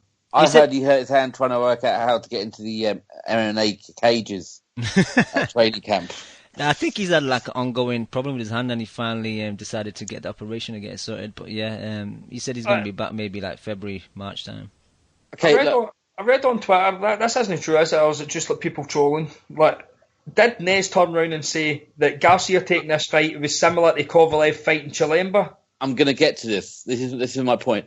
That was the exact point that was being made. That this is no different to be fair to him, he was saying no different to Ward versus Brand, and then he got really, really angry and upset and started saying really ridiculous stuff. because the difference between Chilemba is, you know you're going to get rounds. I thought Kovalev would stop him late, but I don't think anyone ever thought Kovalev was walking through him.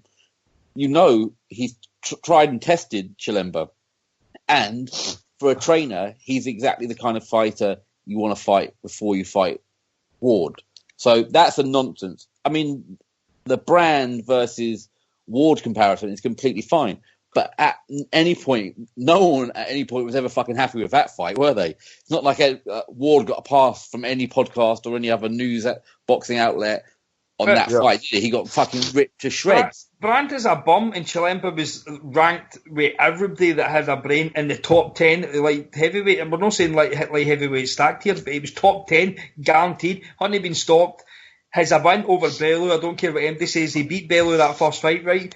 And he got robbed in that previous fight, didn't he, as well? He's been a nightmare. He's been a nightmare for everybody that he's fought. He's decent. He's decent enough that was a fight that Kovalev didn't need to take. But that Brand fight was an absolute. Brand is an absolute bum. But that's my point. I don't mind him taking a soft fight, but I'd like it to think, is this a fighter that is like Furman? Is this guy going to give me rounds? Is he going to do these things? I thought, did I miswatch that Spence fight? And I went back and looked at it, and that guy got hit, and he just put his hands up and lay on the rope as soon as he got touched once. So this fight is going to do nothing to advance Garcia for the Furman fight, which is what you should be doing. A tune-up fight, tuning up. There's nothing to tune when you're fighting a guy like this. Lim, were you going to say something? No, I just think in defense to Kovalev too, I think the Chilemba fight, he took on that because Andre Ward was already stating that he needed another tune-up fight. So it wasn't like he was proactively seeking a tune-up fight. He was just doing it because his impending opponent was doing the same exact thing that he was going to do in the future. So that's another thing to his defense. But overall, it's sad because think about it. We're trying to defend, or some idiots or some morons are trying to defend Danny's fight by comparing his fight to another egregiously terrible fucking fight. So exactly. When that's the premise of your argument, that means that you have a really fucked up argument. We have no argument, do you? It's two losses, two bad things. We got two bad fights. It's not only a terrible fight, and the justification is this is just to keep him busy for the fight in March, right? Well, you've probably been better. You probably get better sparring than what you're going to get for this fight. But it's that they're that stupid. They're going up against the biggest name in sports, like MMA, right? That is what they're doing. They're going up against the UFC that night as well. It's absolutely stupid, suicidal. It's on the 12th? It's on the same night as like Conor McGregor fight. Yeah, but you know what? Honestly, I don't think. Yeah. I'm gonna watch that fight instead of watching them. No, but you know what? Honestly, though, I honestly don't think that's gonna have that big of an impact, just because the people who are actually going to watch this fight from the very beginning are complete fucking morons to begin with. Like they're just a population entirely of their own. So this fight is going to bomb. Is the guy that Conor McGregor fight not? Yeah, he's from Philadelphia. Yeah, and you know Philly fighters, Brian. You know, behind Bay Area fighters, they're second best in my opinion. So at least Philly fighters have got the shell. Bay Area's just got the canvas when they're lying on their back. But look, the other difference is if we're using that Ward comparison. Ward was coming off his 2-year drug ban, which I'm now just saying as fact because I've been listening to other people's podcasts, and you can just say anything as a fact. So. As Andre Ward came off his 2-year drug ban, he had been out for 2 years, and so he fought some fights. Garcia has been fighting. He hasn't been injured. He hasn't been out. There's no reason for him to need a tune-up fight. He's had plenty of time. He's been fighting multiple tune-up fights, and this is a repeat offender. We all saw what dangerously happened to Rob Solker. I mean, he's turned that guy into he's a word on his own now, isn't he? It's a Solker. I mean, It's depressing. It's not like Garcia, this has come out of the blue and we're going, oh, God, I can't believe Danny's pulled this one. It's like, Leon, oh, shit, Danny's pulling this again. Leon, I disagree. I think Danny's been really busy building up that DSG clothing brand, so that shit takes time, making clothes that good. Yeah, no, I forgot. I didn't take that into account. And barbershops are a bitch to run because, shampoo doesn't buy itself. Can't get the stuff. And the car wash. The car wash. Right, he's got the same haircut as his dad. That just tells you everything about the man. But you know how they turn around and says that Danny needs to acclimatise up to a new weight and needs to build himself up, and it took him forever to do it. Right, I know there's there's like what £4, £4 a difference here. Cal Frampton went for fighting Scott Quigg, who's a bum, right? But then moving up and waiting, fighting Leo Santa Cruz, who was one of the champions here. There's absolutely no excuse whatsoever that Danny Garcia should not have just went straight up to 147 and fought a champion. And those two aren't I don't hear Santa Cruz or Frampton asking for a tune-up when we're supposedly getting the rematch soon. There's no talk of a tune-up before that rematch, is there? That's happening 100%. I'm saying no more.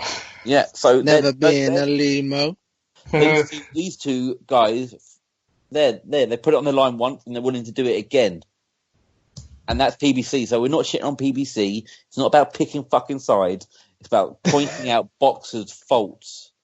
And I know that's rich coming from us, but, we're fans, so we're allowed to be disappointed when we see this shit going. We are hardcore helmets. We are hardcore. It's true. So that video was amazing. That was one of the greatest. He was just basically ranting for ages about us, then trying to make out that we don't bother him, but he sits in rage over it all the time. Oh, it's just another disappointment, isn't it? And what's happened to PBC? Honestly, I'm told I'm getting content. The only PBC I see is fucking Haymon shipping over people to take L's from Matchroom. That is a fucking step down, man, isn't it? If you're feeding Eddie Hearn fighters, you're not the premier promoter. You know how the same people that in 2014 that were making excuses for the 2014 being terrible, you know how, like, I'm directing this at one person, right? You all know who it is. At the start of 2014, the first 6 months, they were making excuses saying that the second half of 2014 will be great, right? And then when the second half of 2014 was shit, they turned around and says they've got big plans in 2015. Don't worry about it. They start a PBC. They tried to crow big time, making out, I always knew this was going to happen, right? The same people now, like, doing this, are making out as if, like, they've had a bad 2016 because they're going to go all in for 2017.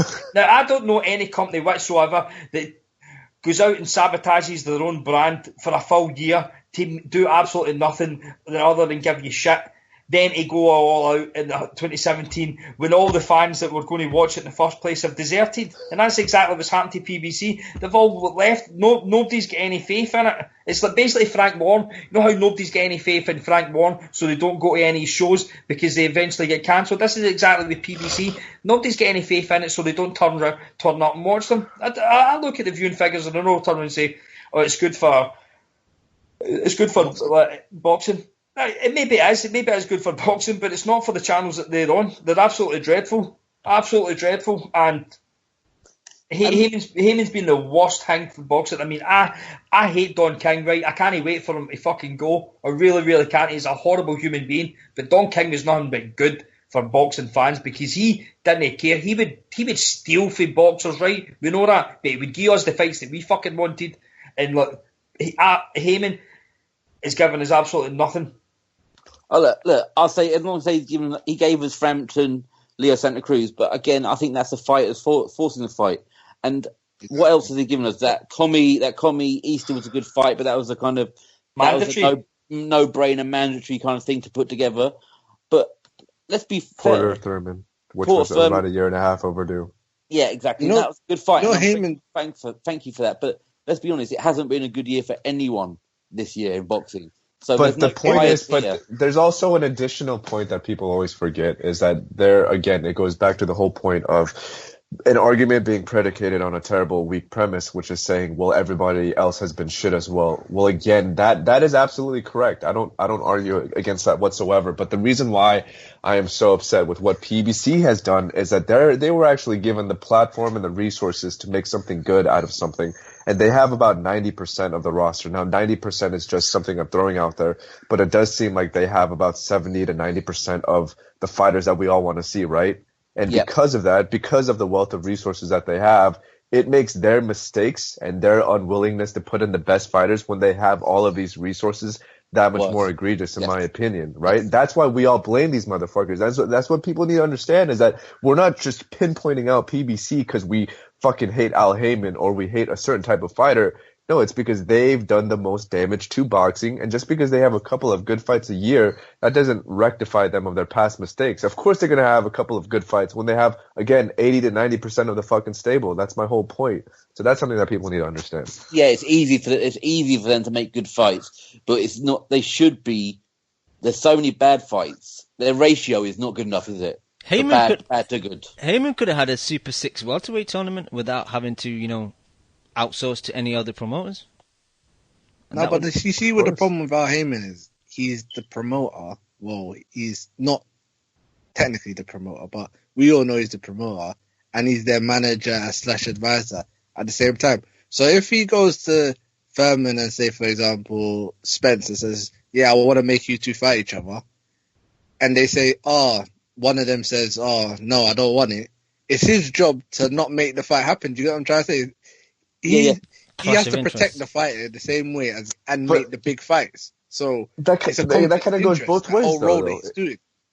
It is a conflict of interest, but it could be an advantage as well, though, because he has the power to also. Want it. But if someone don't want to fight like Garcia, you see what Garcia's up to. He can't force him. No, but I understand that, but he can also persuade them, though, because he's a manager. So he has the power to do both ways. He can argue both sides. So it's like, it is a conflict of interest, but at the same time, it doesn't preclude him from making those fights altogether. I don't know how it's more difficult. Why is he not ruling with an iron fist? He should be ruling with an iron fist. I'm fucking in control of your fucking career. Now get in the ring. He's got all the power in that situation. He has all the power, and he should be denying these people fucking purses. No, they should be saying, you don't have to fucking wait till March next year. We'll do this now. I mean, he He's got the power, man. But, he doesn't want... I don't know what... That's the problem. We have no idea. There's nothing in anything he's done that shows any clear thought or strategy to what he's trying to achieve. Look, I was telling Brian, he should be investigated. He should be investigated. I said that like 2 weeks ago, and I'm not trying to pat my own back here. I'm just saying nobody knows who the fuck this guy is. Nobody knows anything about this guy. We've seen him in like 3 fucking pictures. I've never heard the guy speak before, and yet he's the most powerful person in the sport. How is that fucking possible? So he should be investigated. Because you can't promote and manage people at the same time. Like, that's the Muhammad Ali, whatever act or whatever. It's illegal what he's doing. He should be investigated. But then again, who cares about boxing? Nobody knows. There's loopholes, isn't it? He's got loopholes. He's got these people who are willing to put on. He picked up all the small promoters who were struggling to make money, paid them. They're doing well. That's exactly what he did. Yep. You know what? I don't know. Bob Adams got some of the best lawyers in the world, and he was going at him, and Bob Adam eventually just take the payoff. He wouldn't have been getting like money if there wasn't something that Haymon was wanting to hide. So Bob Adam's no stupid, but at the same time, I don't think much of Bob Adam for doing that. He should have just stuck to his guns and fucking seen it through, because eventually this is going to go belly up, and I could see him basically being in court at some point. But do you know what I'm trying to say? Like, there's no overseeing body that would investigate what he's doing. It's just golden boy and throwing out lawsuits, and obviously lawsuits can be settled out of court. And do you know what I'm trying to say? Like, you see, for example, in football, if someone try come in and do what our Haymon does, the FA would straight away investigate him. Do you get what I'm trying to say? And straight away find out what this guy's up to. But obviously, because there's no one like that in boxing, who gives a fuck? Yeah. Right. So basically, what we're trying to say is that not only are the members of the Boxing Coalition financial experts, we're also legal experts. Yep. We just want to put that out there. Nobody's a legal expert. It's common sense. I'm just. All right, let's move on. What's up, Brian? Let's move on. One last thing, quickly. We to Lim's point about Haymon, love or hate Aaron for all his faults and all his pluses. He's out there. We know who he is. We know exactly who we're dealing with. This is like something out of the Dark Knight. We don't know who this guy is. We don't know anything about Haymon. He's just lurking in the shadows. If he came out and spoke to us and told us what he was trying to do, there's a clear statement. At least we could go, right, we could judge him on that. We can't judge him on anything other than the product he's given us, and it's not good enough. Nobody knew who Haymon's was until he put on the mask. That is a guarantee. Yep. All right, let's move on. Some of his fighters have never even seen him, met him, or spoken to him. Fucking hell. I mean, that's how secret he is, isn't it? Yep. All right. Brian mentioned earlier about Frank Warren cards getting cancelled, and Leon, you were the person that broke the news to me during the week that this Saturday's Cardiff card was off. What does Frank Warren have to do, Leon? Like, he's already fighting a guy in Eddie Hearn who's, got a really good stable, got the contract with the TV channel, and it just goes from bad to worse for Frank Warren. He's at a huge disadvantage. Eddie Hearn, for all of his success that he has, that's the power of Sky, as much as it's more so than the power of Hearn. Frank is working away on a channel that very few people know exists. So I feel for him on that front. And he used to be able to put on shows, but he's just fallen behind. He doesn't know how to get the hype going. He just doesn't have platform or the strategy to sell a fight. I mean, by all accounts, I heard they'd sold hardly any tickets at all for that fight. But as to Brian's point before, that's what happens with the confidence, because when you have constant cards falling out, fights dropping out, fighters getting injured, but no one really investigating to see if there were genuine injuries.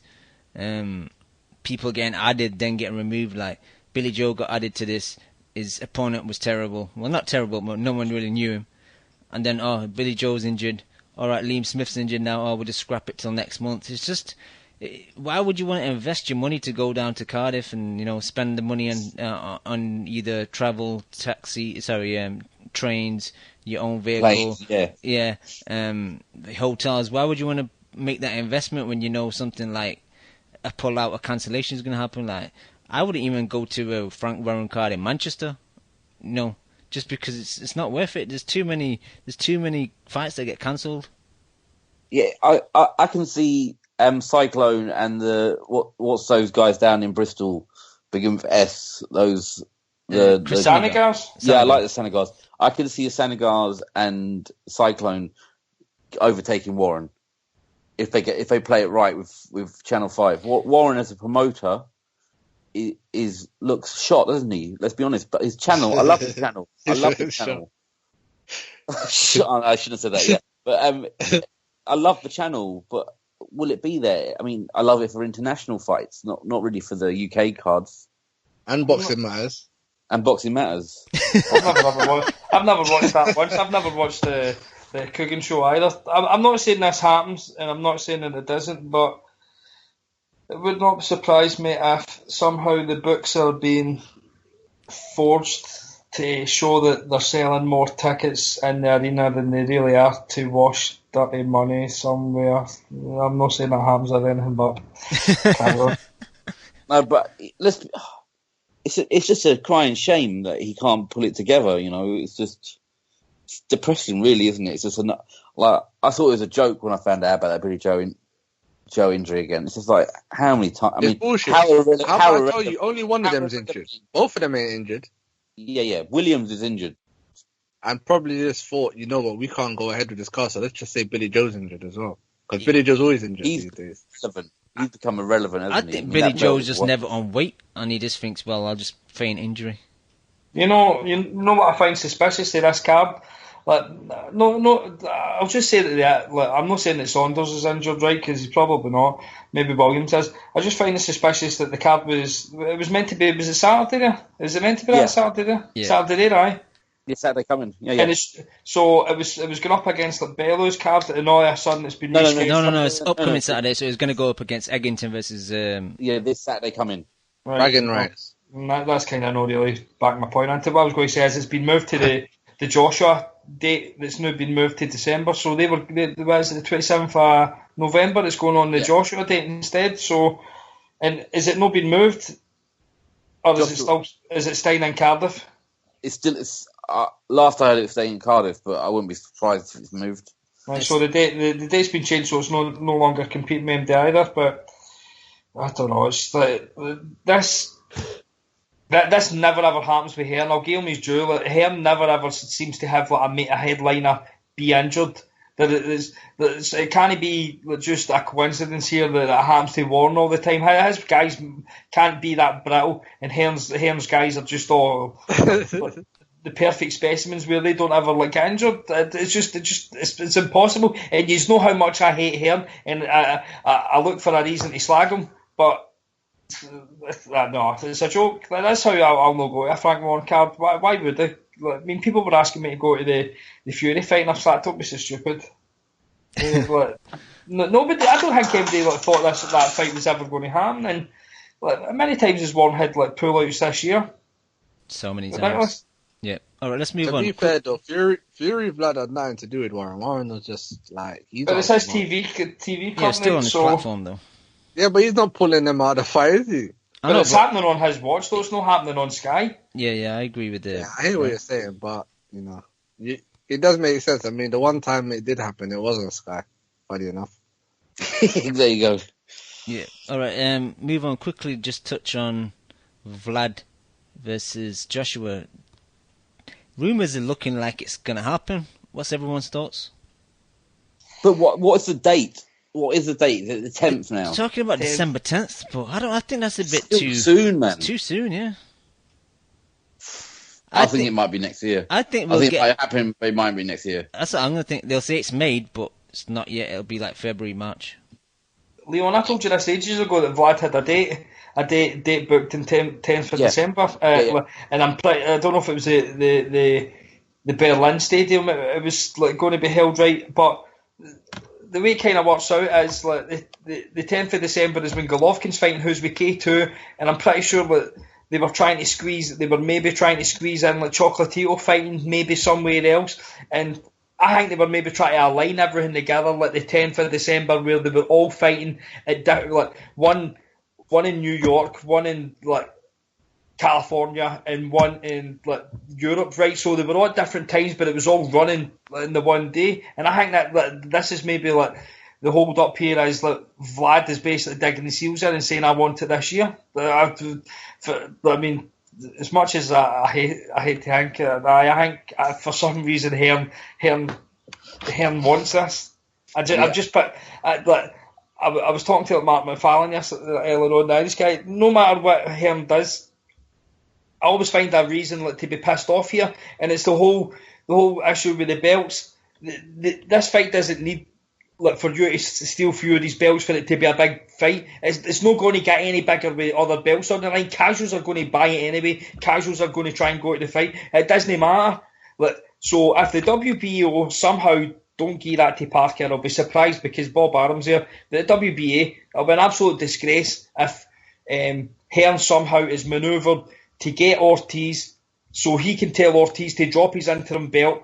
Somehow spoke to David Tate. Now, this might be conspiracy here. Spoke to David Tate and says, "I'll get you a big pay-per-view fight with Bellew if you don't like kind of force this like WBA fight. I'll make sure that you get the Joshua fight at some point."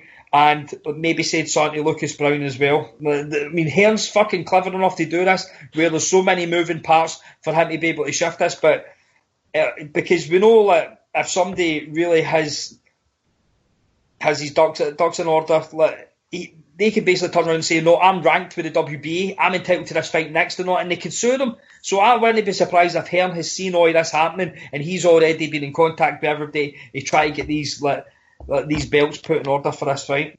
That's what they've been working on. What they've been working. They're saying that the TV deal's done, so either that's HBO or Showtime, and they think everything, they're just waiting on the belts. And Cam said it weeks ago, you've got a belt, fight for it. You know what I don't get though? Like, so for example, if they don't get the belts on the line, what does that mean? The fight's off then? Exactly. What does that matter? Yeah. Hearn said that a while back, didn't he? I don't get it. No, Hearn did say that he would take the Klitschko fight if the belts were on the line, but he didn't see the point if the belts weren't. And I was like, what, to beat the best champion in the last 10, 12 years? That's not enough for you. There's enough. You know what this is basically Hearn's banking on the fact, hoping that Klitschko is short and like he can try and collect 2 belts off a guy that wasn't even the champion. So like Femi's hoarding the 3 belts, and all he's got left is like the Wilder fight, which is like winnable.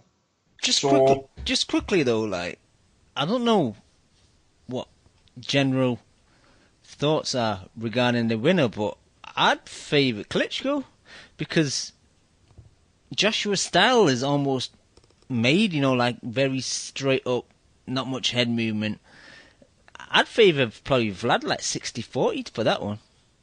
No, the two styles are like it's kind of straight up and down.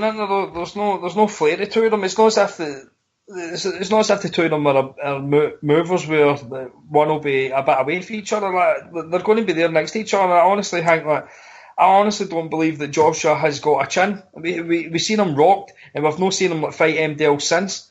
I believe it's a case that normally when Vlad hits somebody, they go. It's very rarely if Vlad hits somebody full force that they're going to stand there.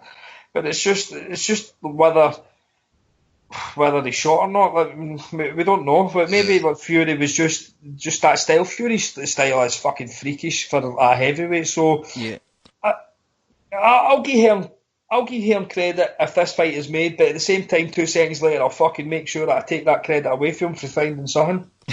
But look, because that's what it comes down to, whether Vlad is shot or not. Honestly, I don't think he is. I think overnight he his went last from 2 performances come where the looks of a guy that's been shot. I'm not saying I favour AJ, but it just depends. If Vlad is shot, then I think AJ takes him out. The thing is, the last two guys that Vlad's fought, would absolutely destroy anything that Josh has ever fought themselves. Jennings would kill MD that he's fought.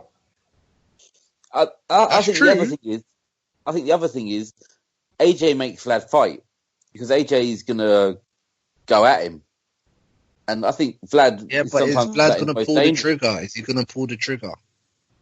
I think with AJ's style, you almost so AJ goes right at him, and if Vlad doesn't pull the trigger, he gets knocked out really, really quickly. I just can't see it. I cannot see Vlad not standing and not trading, or at least, not throwing to defend himself. And if he clips AJ, look, let's be honest. If Vlad clips anyone, it's good night, man. Yeah, and I think he's a dangerous puncher. We all shit on him, but the man can punch. That skittish style that Fury brought that night, I just think that threw Vlad off his game. But I think with AJ being straight up and the straight right going down the pipe, I don't think he will be hesitant to throw. I think I would favour Vlad, man. I think AJ would have issues because whether you love Vlad or not, like, he has been in there with decent guys, and like Joshua's, we said it a couple of weeks ago, like, he struggled with Dillian White, who after that hasn't done shit. He's looked mediocre in most of his fights since then, and he give AJ a lot of issues. And I don't. People have forgotten within a year of how good Vlad is and was, and it's since that Fury fight, like, almost a lot of people consider Vlad a bum, but I think I don't think that's the case. And I'm not saying I think AJ wins the fight, but Vlad showed signs in that Fury fight of a shot fighter / broken man. Like, he looked broken, especially mentally. Like, he couldn't find any answers. He couldn't dig it out from anywhere. He was going through a lot of shit at home though as well. I mean, there was a lot of stuff going on behind the scenes that would put you. I don't know.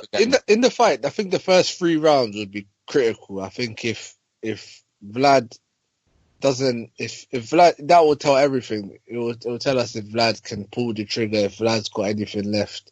Because if not, then AJ will swamp him in the first couple rounds as he does to all his opponents, and either get rid of him. And if he doesn't get rid of Vlad, and Vlad can still find ways to evade AJ's punches and get his jab going, and then I think Vlad wins the fight quite easily, because he's gonna find AJ an easy target all night. But it's just whether he can pull the trigger.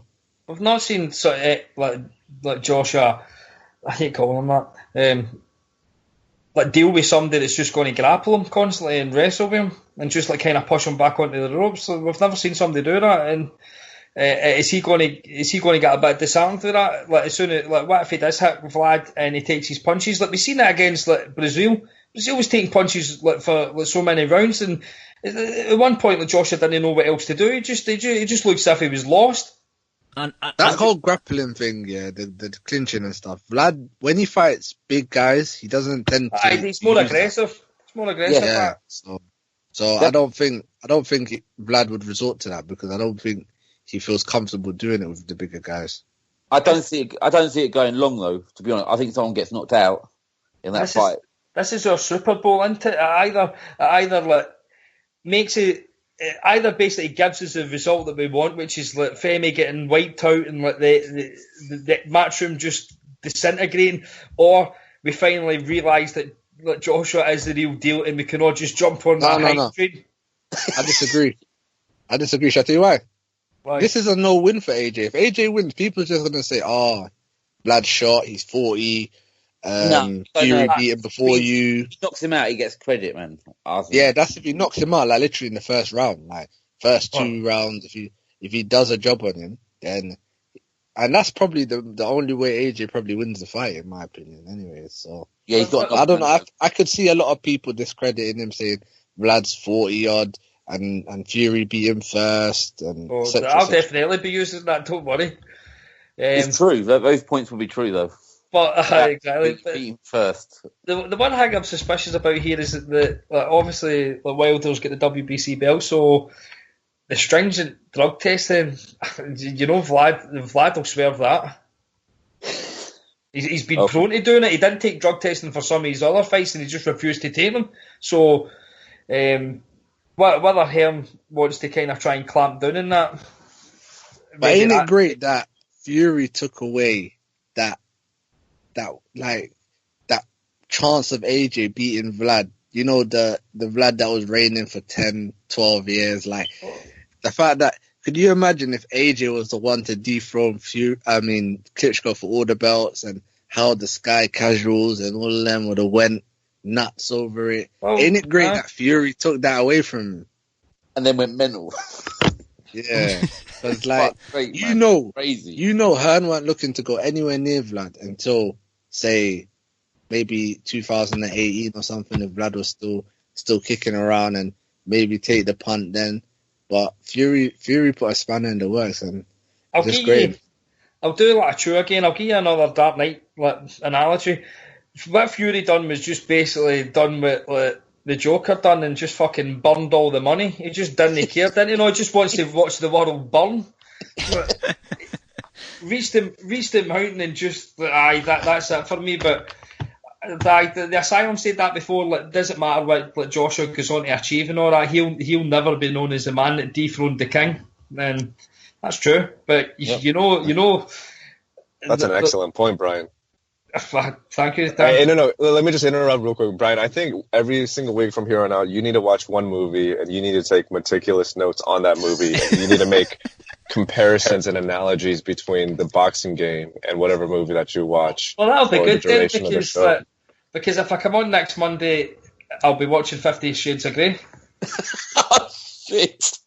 Hey, and Leon already made a couple of references, so hey, you got some building work that you could borrow from. Uh-oh. All right, let's move on. Talk about B-Hop's final fight against Joe Smith. I'm not bothered about this fight. I think Hopkins at 51 is taking a harder fight than most of PBC. Yep. That's a fair comment. Yeah, you're right. It's a kind of fun, I will miss B-Hop when he's gone. He's a mad bastard. So, I mean, I'm happy to watch his last fight. He's a double weirdo, and boxing needs more of them than people who like to talk about money and cars. And, do you know what I mean? At least he's something very different to the norm. Yeah. So, multi-millionaire that'll never get his teeth fixed. No, he is from the old school. Like, I mean, he's gone through things that these fucking people who are looking for tune-up fights at 1.5 million have never fucking ever experienced. And so we'll miss him when he's gone. But I hope he just doesn't get iced, to be fair. It'd be a shame. I'd like him to go out sticking his tongue out, Just fuck the world, just spoil the fight, just turn it into a horrible mess. Or get DQ'd. If you go get DQ'd, would be amazing. Yeah. Pull off another, was it Pascal or was it, I forget who he did it against. Dawson, yeah. Yeah, the thing about B-Up that I think I'm going to miss too is, even for all of kind of the praise that you just laid on him, was also the fact that he was a dirty bastard, and there were a lot of fights that he just soured intentionally, and those are things that I'm not going to forgive. But for me, the fondest memory that I have of B-Up is what he did against Trinidad and in his country, and doing what he did to the flag. Just like to have that. I'm not saying that I agree with what he did, but just the fact that he had that kind of balls, exactly, and he had that kind of courage to do something that ballsy is just mind-boggling to me, and that's something that you don't ever see in this current game anymore, in this PC climate that we currently live in. The stuff that used to make boxing so much fun, you don't really have that anymore. Hopkins, as much as I loved Hopkins, he ruined boxing for me by absolutely wasting Trinidad. And when he done the same to Kelly Pavlik, and I'm not saying Kelly Pavlik was this multi-talented guy, but it was fun to watch. And Hopkins just snatched his soul. And Leon, I'm not into my fucking just guys that are just heavy punchers that just want to not. Yeah, just like, but fuck, I hated Trinidad because I always felt he robbed Oscar, right? Because I'm a massive Oscar fanboy. I refuse to allow him to slag Oscar, right? But when Hopkins beat they two, oh man, I took great pleasure in Joe Calzaghe beating Hopkins. But same here. Yeah. He is like one of the. Like, I would probably say that I don't classify Salido the same because he's took major losses and he's never been the fighter. He's always been like the kind of opponent.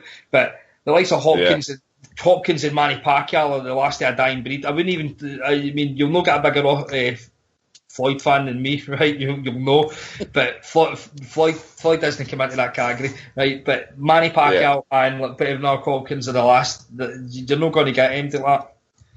No. Do you think? I can't remember. Did Hopkins really ever duck a big fight? I can't remember. Really? Yeah, I don't know. He ducked Nathan cleverly. Okay, we'll allow him that one. I think Hopkins was just in the position where he was always in a disadvantageous role where he couldn't duck fights. Yeah. So it's funny though because B-Hop is. Don't say cleverly again. Yeah, that joke didn't work the first time. It didn't work the second time either.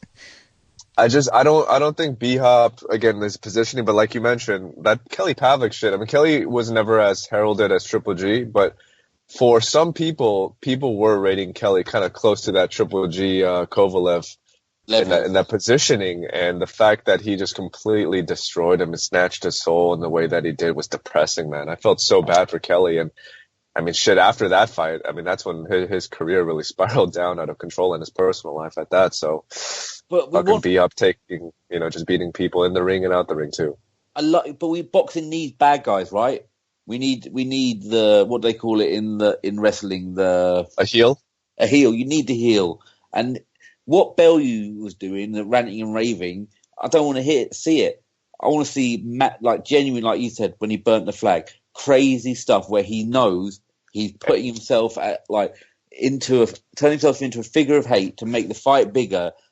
And then he goes and he wins, and he was a nuisance and an annoyance, but we're gonna fucking miss him, man. And he was pound for pound level, unlike Bellew. That's another thing about being a heel. You have to actually be really good. Look at who he fought. Look who he fought and beat, man. He fought everyone and beat lots of good guys. I mean, I class like Hopkins a bit like Floyd, where they had two separate careers. People forget how good he was when he was the executioner. Like, he was bombing people out, man. He was dirty as fuck, but he was. I enjoyed watching his fights earlier on. They get bored of shit. See, I think like some people, they get to a certain age, they need to change their style if they want to keep going. There was absolutely no danger Hopkins and Floyd were ever going to carry on like fighting the way they were when they were younger. So if people go back and watch like Hopkins like in his earlier days, he was fucking great. And wouldn't it be with like Hopkins kind of warped views, like, so to speak? It would be irony if he went out with 2 losses to 2 honkies. But you also got to remember, he called himself the Executioner and came to the ring in an Executioner mask. Brilliant, want to see that all the time. Then he called himself the Alien and started walking around in a mad alien mask. I don't see enough of that in boxing. Like full weirdos. There's not enough full weirdos anymore. So the DSG mask, the Purge mask, doesn't do it for you, Leon? No, it's the Purge mask because it's come from somewhere. Those other two things came from Hopkins' mental mind because he genuinely believes he's some kind of alien now, and I want to hear that. I want to listen to that. Mad. There's no getting away from Hopkins. Has been on the gear for years, though. Oh, I'm sure he has. But again, you can't hold a shot at 50 years old, mate. I can't hold a. I'm 36. Right I'm 36. I'm 36 and I can't hold a shot, man. I'd get knocked clean out off empty. So I'm glad he's back. I'm glad he's having one last fight. All right. This fight. Cam, let me just quickly say, I'm gonna keep it nice and short and sweet. I just hope Hopkins wins because I love seeing the Smith take an L. Any Smith. All right. This fight was supposed to be on the undercard of Salido Miura in LA. Great fight. And Salido, I think he's pulled out with a back injury. So. No, really? Yeah, I read that earlier on the boxing scene. Bull bags. I just hope it kind of gets rescheduled and made rather than both guys going in different directions because it's a fight that we all definitely want to see. That could have been fight of the year, man. Yep. Salido Miura? Yeah. Oh, that's a shame. Tevin Farmer's trying to get the fight. He's been kind of campaigning on Twitter trying to get the fight. He's good. Against Miura. Yeah? I picked Farmer to win that fight. He wants that. Well, let's do it then. That'll do me. Yeah. Yeah, probably not good for Miura. I mean, his team is pissed off right now if that's the case, but that's unfortunate. But I also heard that the Charlo J-Rock fight is on December 10th, and I think they're talking about Mikey Garcia and Abner Mares being on that undercard. So December 10th looks like a stacked night of boxing. Who, Mikey Garcia versus Abner Mares? I don't know. No. Abner Mares versus Jesus Cuellar probably. Oh, in separate fights. And Mikey potentially. No, on the same card. Yeah, in separate fights. Not fighting each other. Of course, yeah. In separate fights, yeah. Against Zlatan? Yeah, hopefully. Knock on wood. That's a fight that everybody wants to see. And so. Is that no the fight? Is that no the date that they're trying to get for my boy to take Adrien Broner's soul? Yep. I don't know. But do you guys think if Klitschko versus Joshua gets made on December 10th, and that's a big hypothetical, do you think that fight still takes place on the 10th between Burns and Broner? Yeah, doesn't care about Burns. It'll be Barry Hare that will go over to America anyway. In fact, he won't even go over. It'll be Frank Smith or somebody. In fact, nobody will go over. He'll just be sent over to his camp. This is. Well, I don't even think the Broner fight's going to happen. Oh, but they have the same trainer. Yeah, it won't happen. It won't happen. Yeah, no, they don't.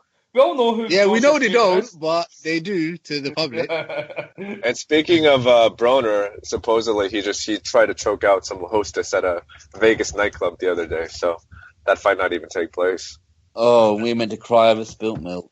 I tell you what, didn't Broner kill himself yet? No, I don't see how those two add up, Amada. If he did, I don't know how he did that. I was waiting at 3:00, man. You've got to respect Broner, haven't you? Like, he's never ever going to be Floyd, but he's really trying his damnedest to get as close to it.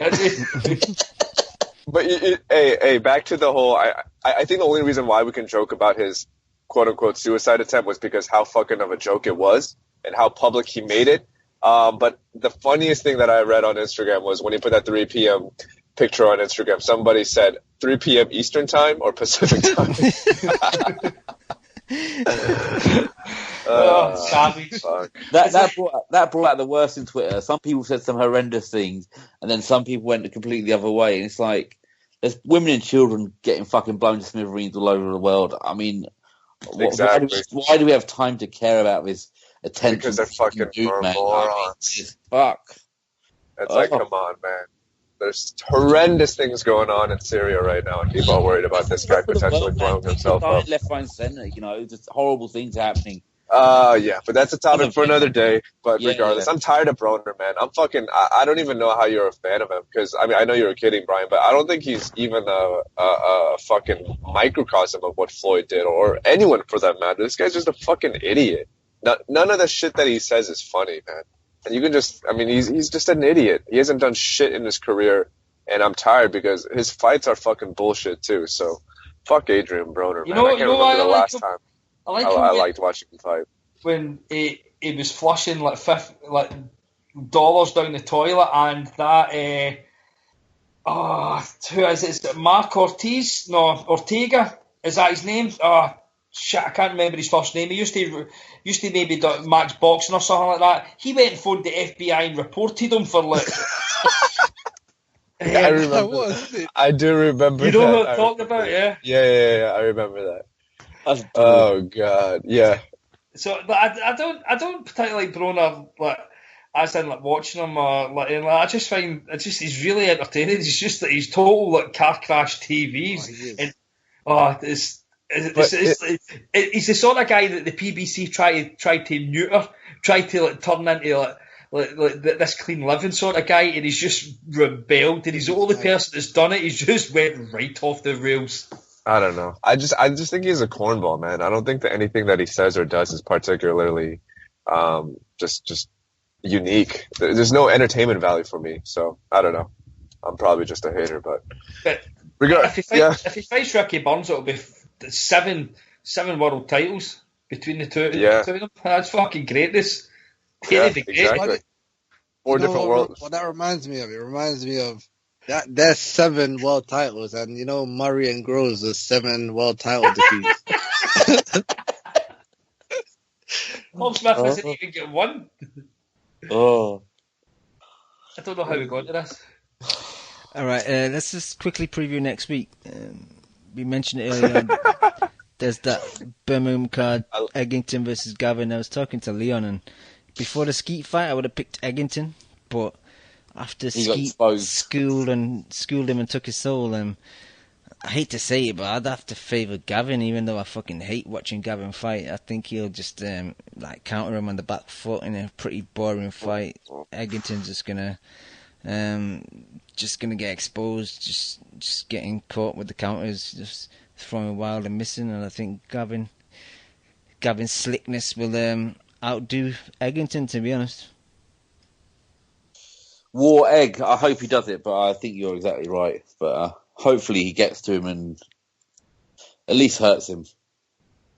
But I think you're right. I think Gavin will win. But that card's fallen apart. That is one shocking looking card. Have you seen the state of that undercard?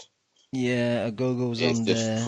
And then Cal Yafire's in an 8-rounder against TBA while he's waiting for his shot against Concepcion. But that's the fight that Kimo was saying earlier. It's just going to be nobody. He's going to take him out in 2 rounds, and for what reason? Unnecessary. But anyone else regarding Edgington versus Gavin?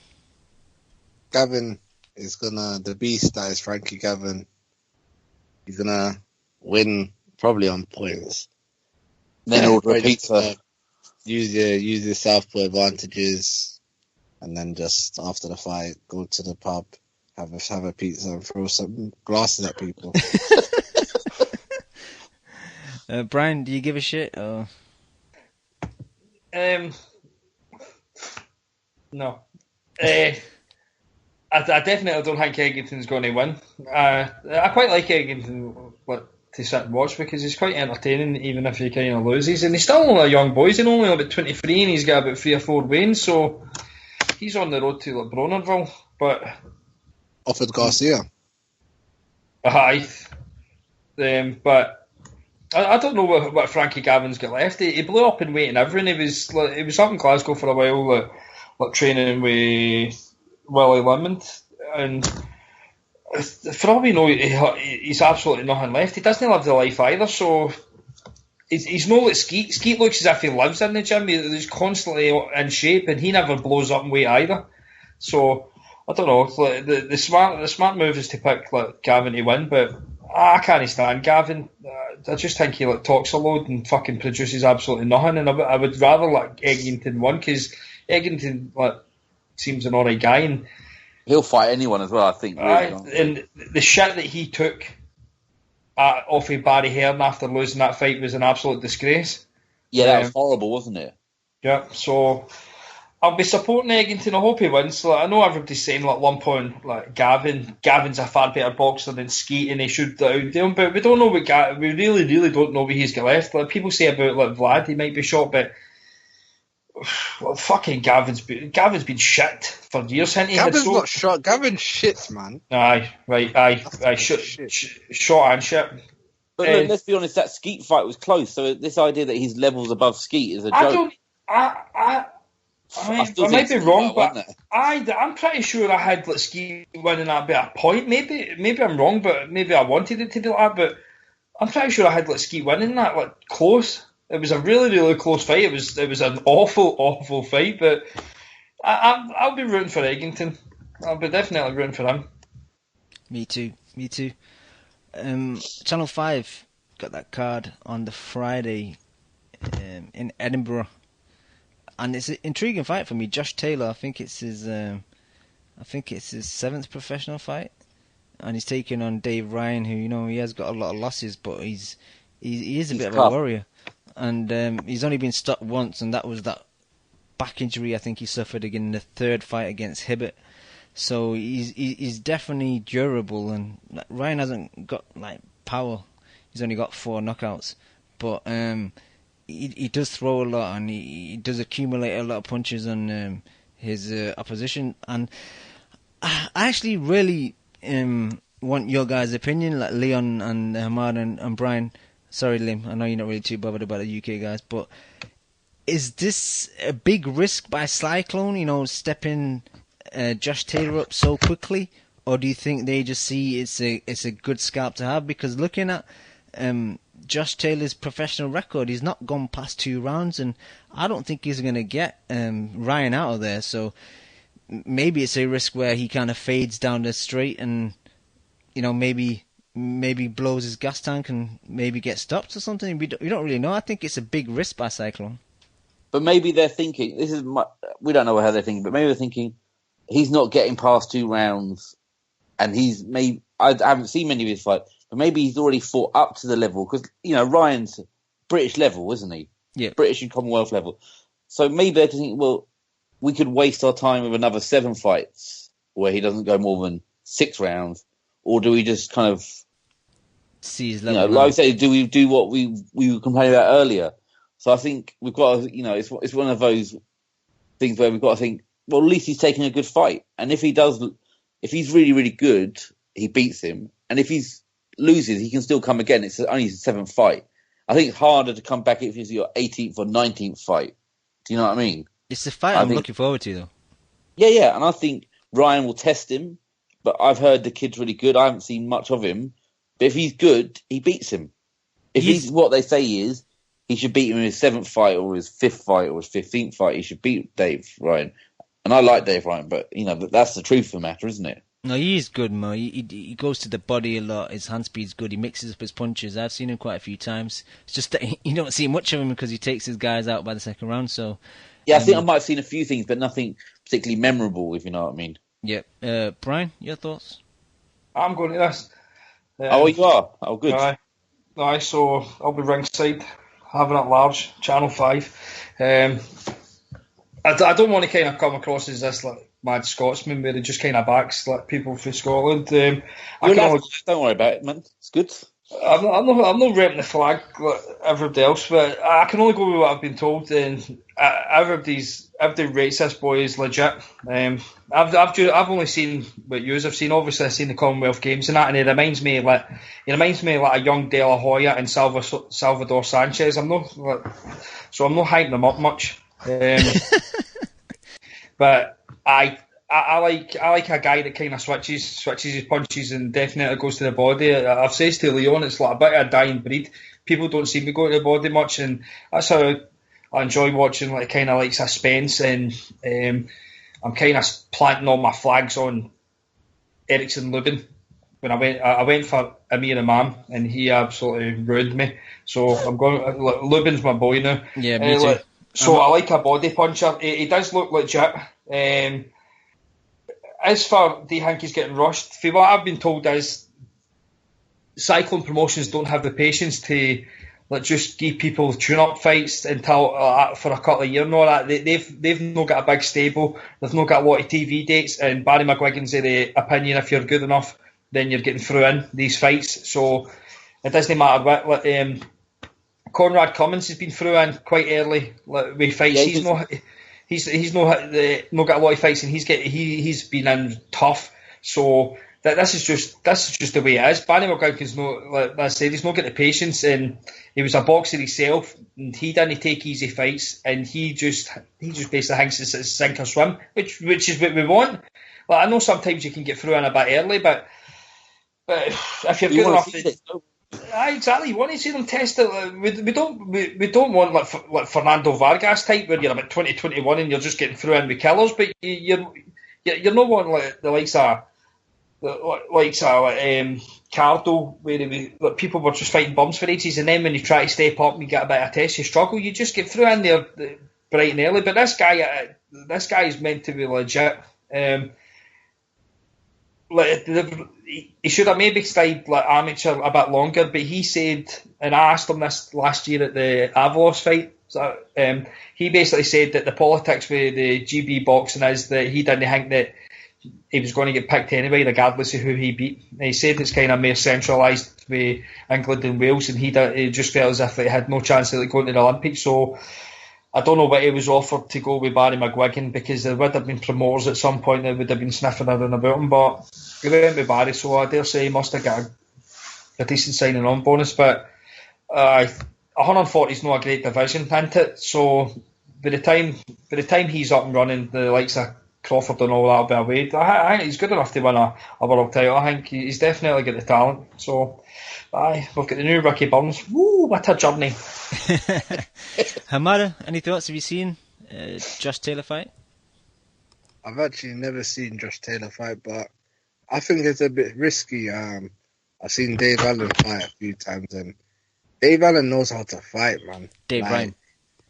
He knows what it takes to be in the trenches. He knows how to survive when he's in trouble. He even knows how to fight, and he knows how to wear people down. So it's a tough one.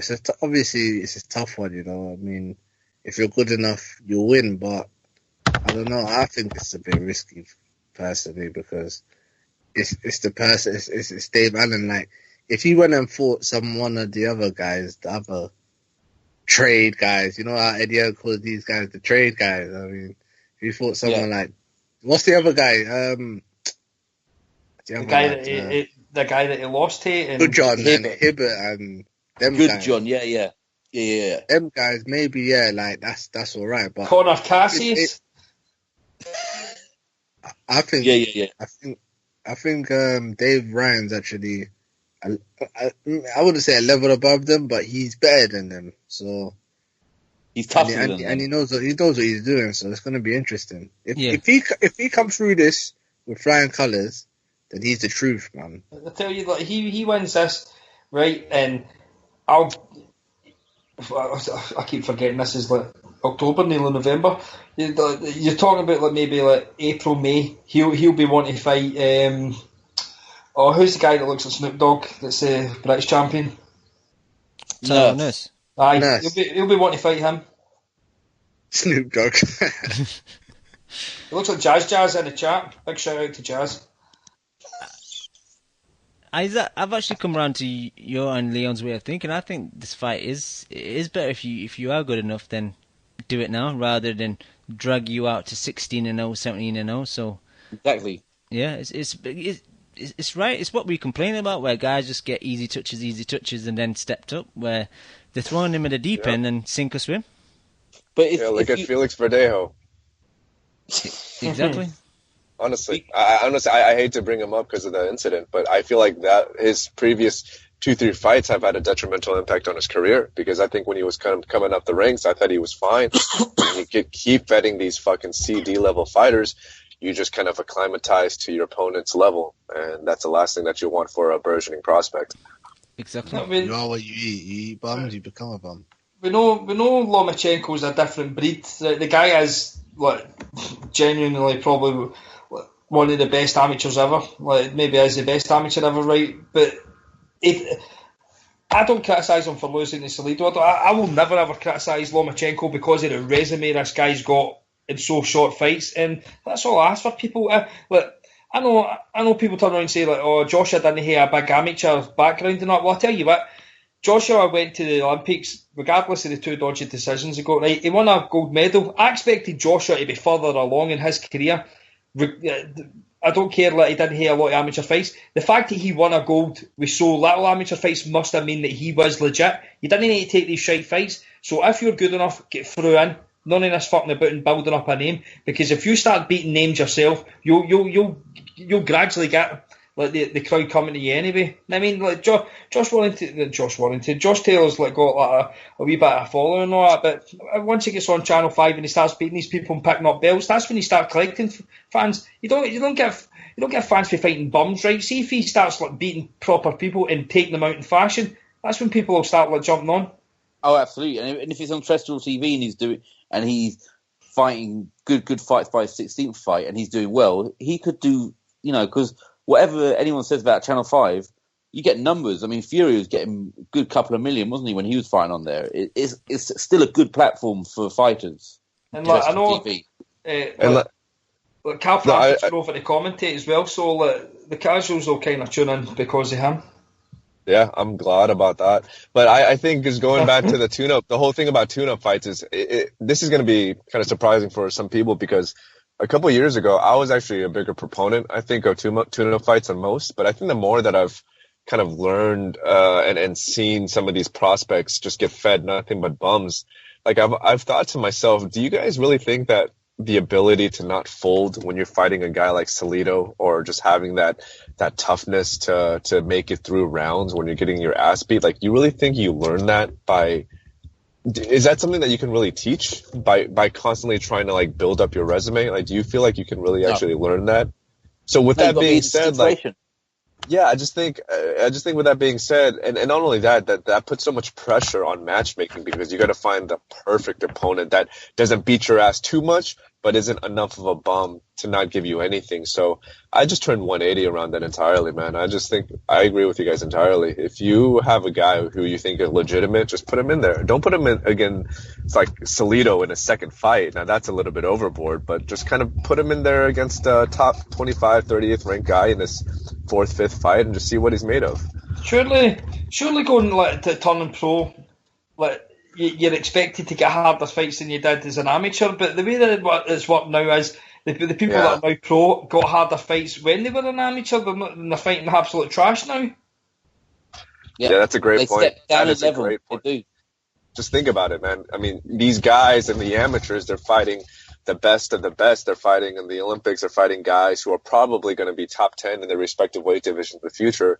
And look at the fucking resumes that they get padded with in the beginning of their career. They fight journeymen whose records are like 4-26, and that's like their first 5 or 6 fights. It's like, I'll give you a perfect example. Callum Smith was this big prospect that was going to wipe out everybody. His career has absolutely stalled, and he's fighting worse opponents now because he's got a mandatory position and they don't want to ruin it. But he's going to fight nobody for the best part of 18 months because of that. And see, by the time he goes in to fight somebody like De Gale or Jack, the winner of that fight, he's going to get wasted because he's been fighting absolute bums, and his next fight is for the British, but the guy he's going to be fighting isn't good, so he's fighting even worse guys than he was fighting like 18 months ago. So I don't get it. Like what Cam Smith should have got done for him. He should have been getting.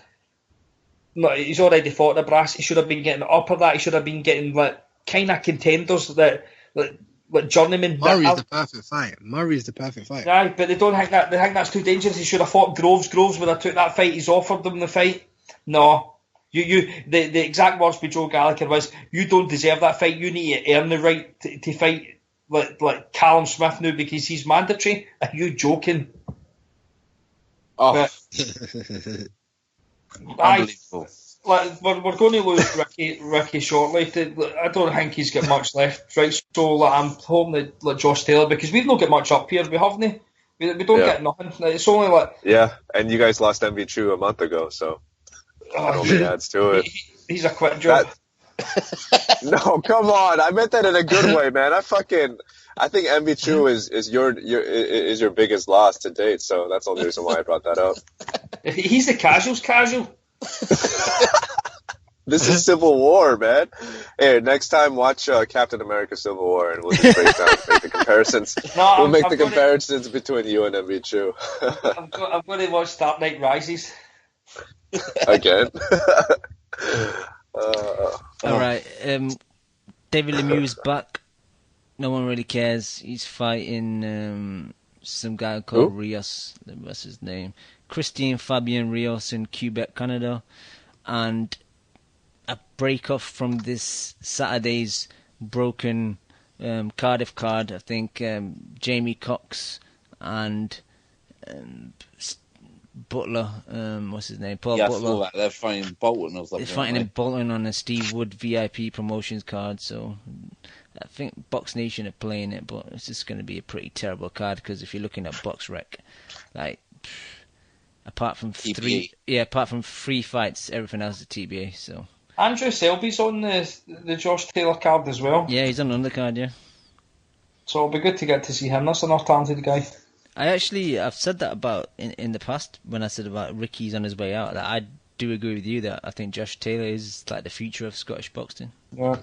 Well, what I said about Andrew Selby is this is going to be a guy that until he gets to world title level, he's going to fight for vacant belts right up to them because people's just going to vacate and they'll fight him. And we've already seen it. You can't even get fights for British level because they either vacate the belt or just turn down the fights. Ridiculous. Yep. So I think it's got until he gets to a world title, That he will. And I tell you, if he got to fight Casimiro, he'd beat him. That'd be a good fight, though. Yeah, definitely. What weight does Lee Selby fight in? Andrew Selby. Oh yeah, I'm sorry, Andrew Selby. Is it? Yeah, what weight does he fight in? Fly or super fly? Fly. I'm going to guess and say super fly. I don't know. Flyweight. Okay. Flyweight. Is it? Yeah. That's small. He'll be in a world title fight next year sometime probably. Oh, There's definitely. no depth. They're rushing him as well. They're basically just fast forwarding him as well. They don't care. He's good, man. He's been chasing. He wants to fight. Who's that Liverpool boy? Satchel. He was chasing him. Wanted to fight him. European champion.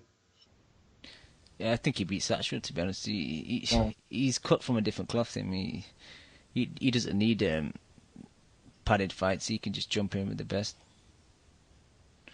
But going to wrap it up soon. Touching almost 3 hours. You guys got anything else you want to discuss? No, I'm good, man. No, I just want to give props to Lomachenko. I don't think I said anything when the fight got announced, but just your guys' talk about fighters stepping up early made me think about Lomachenko. And it's so crazy, man. When I talk to guys, for some reason, a lot of the people that I know are Lomachenko haters. And they say, oh, well, he lost to Salido. And I say, he lost to Salido in his second fucking fight. And he still almost beat him. And Salido pulled a lot of dirty shit in that fight. And, you know, Lomachenko, unfortunately, I don't think is getting enough press for what he's doing, but they call me crazy. But I think if he had started his career a little bit earlier, I really do think he could have done things close to what Pacquiao was able to accomplish in his career. I think he's that good. And, you know, Olympics are great and all, but I really do feel like a couple of times that they do rob these once-in-a-lifetime talents from accomplishing major things in their careers. Just a bad thing with that, though, is that the Eastern Europeans pay that much money, there's no need for them to turn professional. Yeah, Lomachenko was a multi-millionaire by the time he signed with Top Rank. Fair, but imagine if he just won one gold medal instead of two. He would have been a multi-millionaire. So, and I'm not saying that the Russian, or excuse me, the Ukrainian government should have had the foresight to predict that, or Lomachenko should have, you know, thought about that when he was becoming or vying for a second title. But I just think, like, imagine if he had 4 years of additional time in his prime fighting in the pros. Like, imagine what he could have accomplished. You know, then by the time Lomachenko turned pro, he was a multi-millionaire living in a mansion. And look at the amount of fights that Salido's had, and he stays in a cave. Yeah. You listen to that, Nyota? A cave. Fighting for bumming money. Selling fucking coconuts on a beach. Raging. Didn't you, Nyota? Raging. Oh. Yeah, but yeah, man, it's just I really don't know how to follow up on that. But I like Lomachenko a lot, and I know people. I think even Lomachenko haters like Chemo or, you know, some other weird groups of people out there. You got to give the man his props to be fighting Walters in his 8th fight. I mean, Lomachenko has done so much that I thought this was like his 11th or 12th fight, but it's his 8th fight, right? So Lomachenko and Usyk are two of the most talented boxers on the planet. The two of them are absolute geniuses. Between him and who? Him and Usyk. Okay. The cruiserweight guy. Yeah, Usyk's good, but Lomachenko is a lot better in my opinion. That's Number one, Lomachenko's the most talented fighter in boxing right now. Yeah. I'd say Lomachenko, Usyk, and Sergio Mora. Yeah, and if the only thing that Lomachenko is missing is that African American pigmentation. You know, if he was black, he'd be that much better. So that's the only deficiency in his game. I tell you one thing, see if Lomachenko moves to the Bay Area. Oh, he can work. See if Lomachenko's training in the Bay Area. I'll be putting a wedge on Walters to KO him. Oh. All right. Well, that's all for me. That's all for me, Cam. Feel free to end the show if you want. Hamada, anything from you? Yeah, I just wanted to speak about something that I haven't heard you lot speak about today, but Erkan Tepa lost to Christian Hammer. I heard about that. I didn't see it though. Did you see it? Yeah. No, I didn't see it, obviously not. But I mean, I heard It makes Big Pricey look even better, mate. No, it makes Pricey look good. It does. I heard He's off the Tepper gear and came. he loses. Pricey would have lost to Christian Hammer. I heard Tepper walk to the ring with the Richard Ashcroft song, "The Drugs Don't Work." I mean, fucking hell, mate. Christian Hammer's a fucking shit as well. I mean, tells you how good Tepper is. He's losing. He was in horrible That's why I shape. fucking hate heavyweight boxing. Heavyweight boxing is fucking shit, man. Amen. Fucking shit. I hate heavyweight boxing. No, I I can't wait. put it out because obviously it had something to do with David Price. I mean, you know what I mean? Maybe that might go somewhere down the line. All right, He'll get thank you. AJ at some point. Yeah. All right, thank you, Disorder. Mark. All right. Brian, anything else from you? No, I don't think Brian has any final thoughts. I He hasn't said that. He hasn't said that much today. So I'd just like to just say that Christopher Nolan's got a film coming out next year. I think it's about the Second World War. It's probably going to be great because everything he touches turns to gold. Brian, That's all. Seriously, apart from I consider the 50 Shades a joke, what's actually next week's movie? I'm going to go and see the Girl on the Train. So I'll let you know about that. I heard that movie sucks, Brian. But I've got a Cineworld card and I get in for free, so I will be using it no matter what. Brian, man, I got a Cineworld card too. Oh, it's the greatest thing. It's the greatest thing on earth. Serious. I smell date night. Oh, you go, girl. Alright, guys, gonna wrap it up. I want to thank everyone on the show today, all the people in the chat, and all the people that download the show week in, week out. We'll be back next week. Peace. You just listened to the Boxing Coalition. I did. Man, I love boxing. I fucking love boxing. A big shout out to the Boxing Coalition. You're a newbie. No, I ain't new, man. If my fucking next door neighbour became the #1 flyweight in the world, you know what I'd do? I'd fucking walk past the cunt. Derek, how you doing, bro? I was physically burning you, blood. I disagree. First time I hear the show, man, it was fucking badass. Vamos a Argentina, la concha de su madre. I see the bomb in them. I get home and she's like, what the fuck? Me and the kid are here. Why don't you get home and talk to us? I'm like, man, you guys don't know shit about boxing. Kel, how does it feel to be the new IBF champion? Feels great. Did we really dive into the black hole right off the jump? I think he's hiding glass. Just to play devil's advocate. You want one portion of crow or two portions of crow? Give me 2 portions with a supersized fries and a large drink, please. I can't stand him, what? I'm Scottish. Cringe side? But you won't rush Anthony fucking fat ass Joshua, would you? He's not fat. How about you tell us what you weighed for your final thoughts? My weight? Thank you for listening to the Boxing Coalition. We are live every Monday, 10 p.m. to 1 a.m. UK time, 5 p.m. to 8 p.m. Eastern.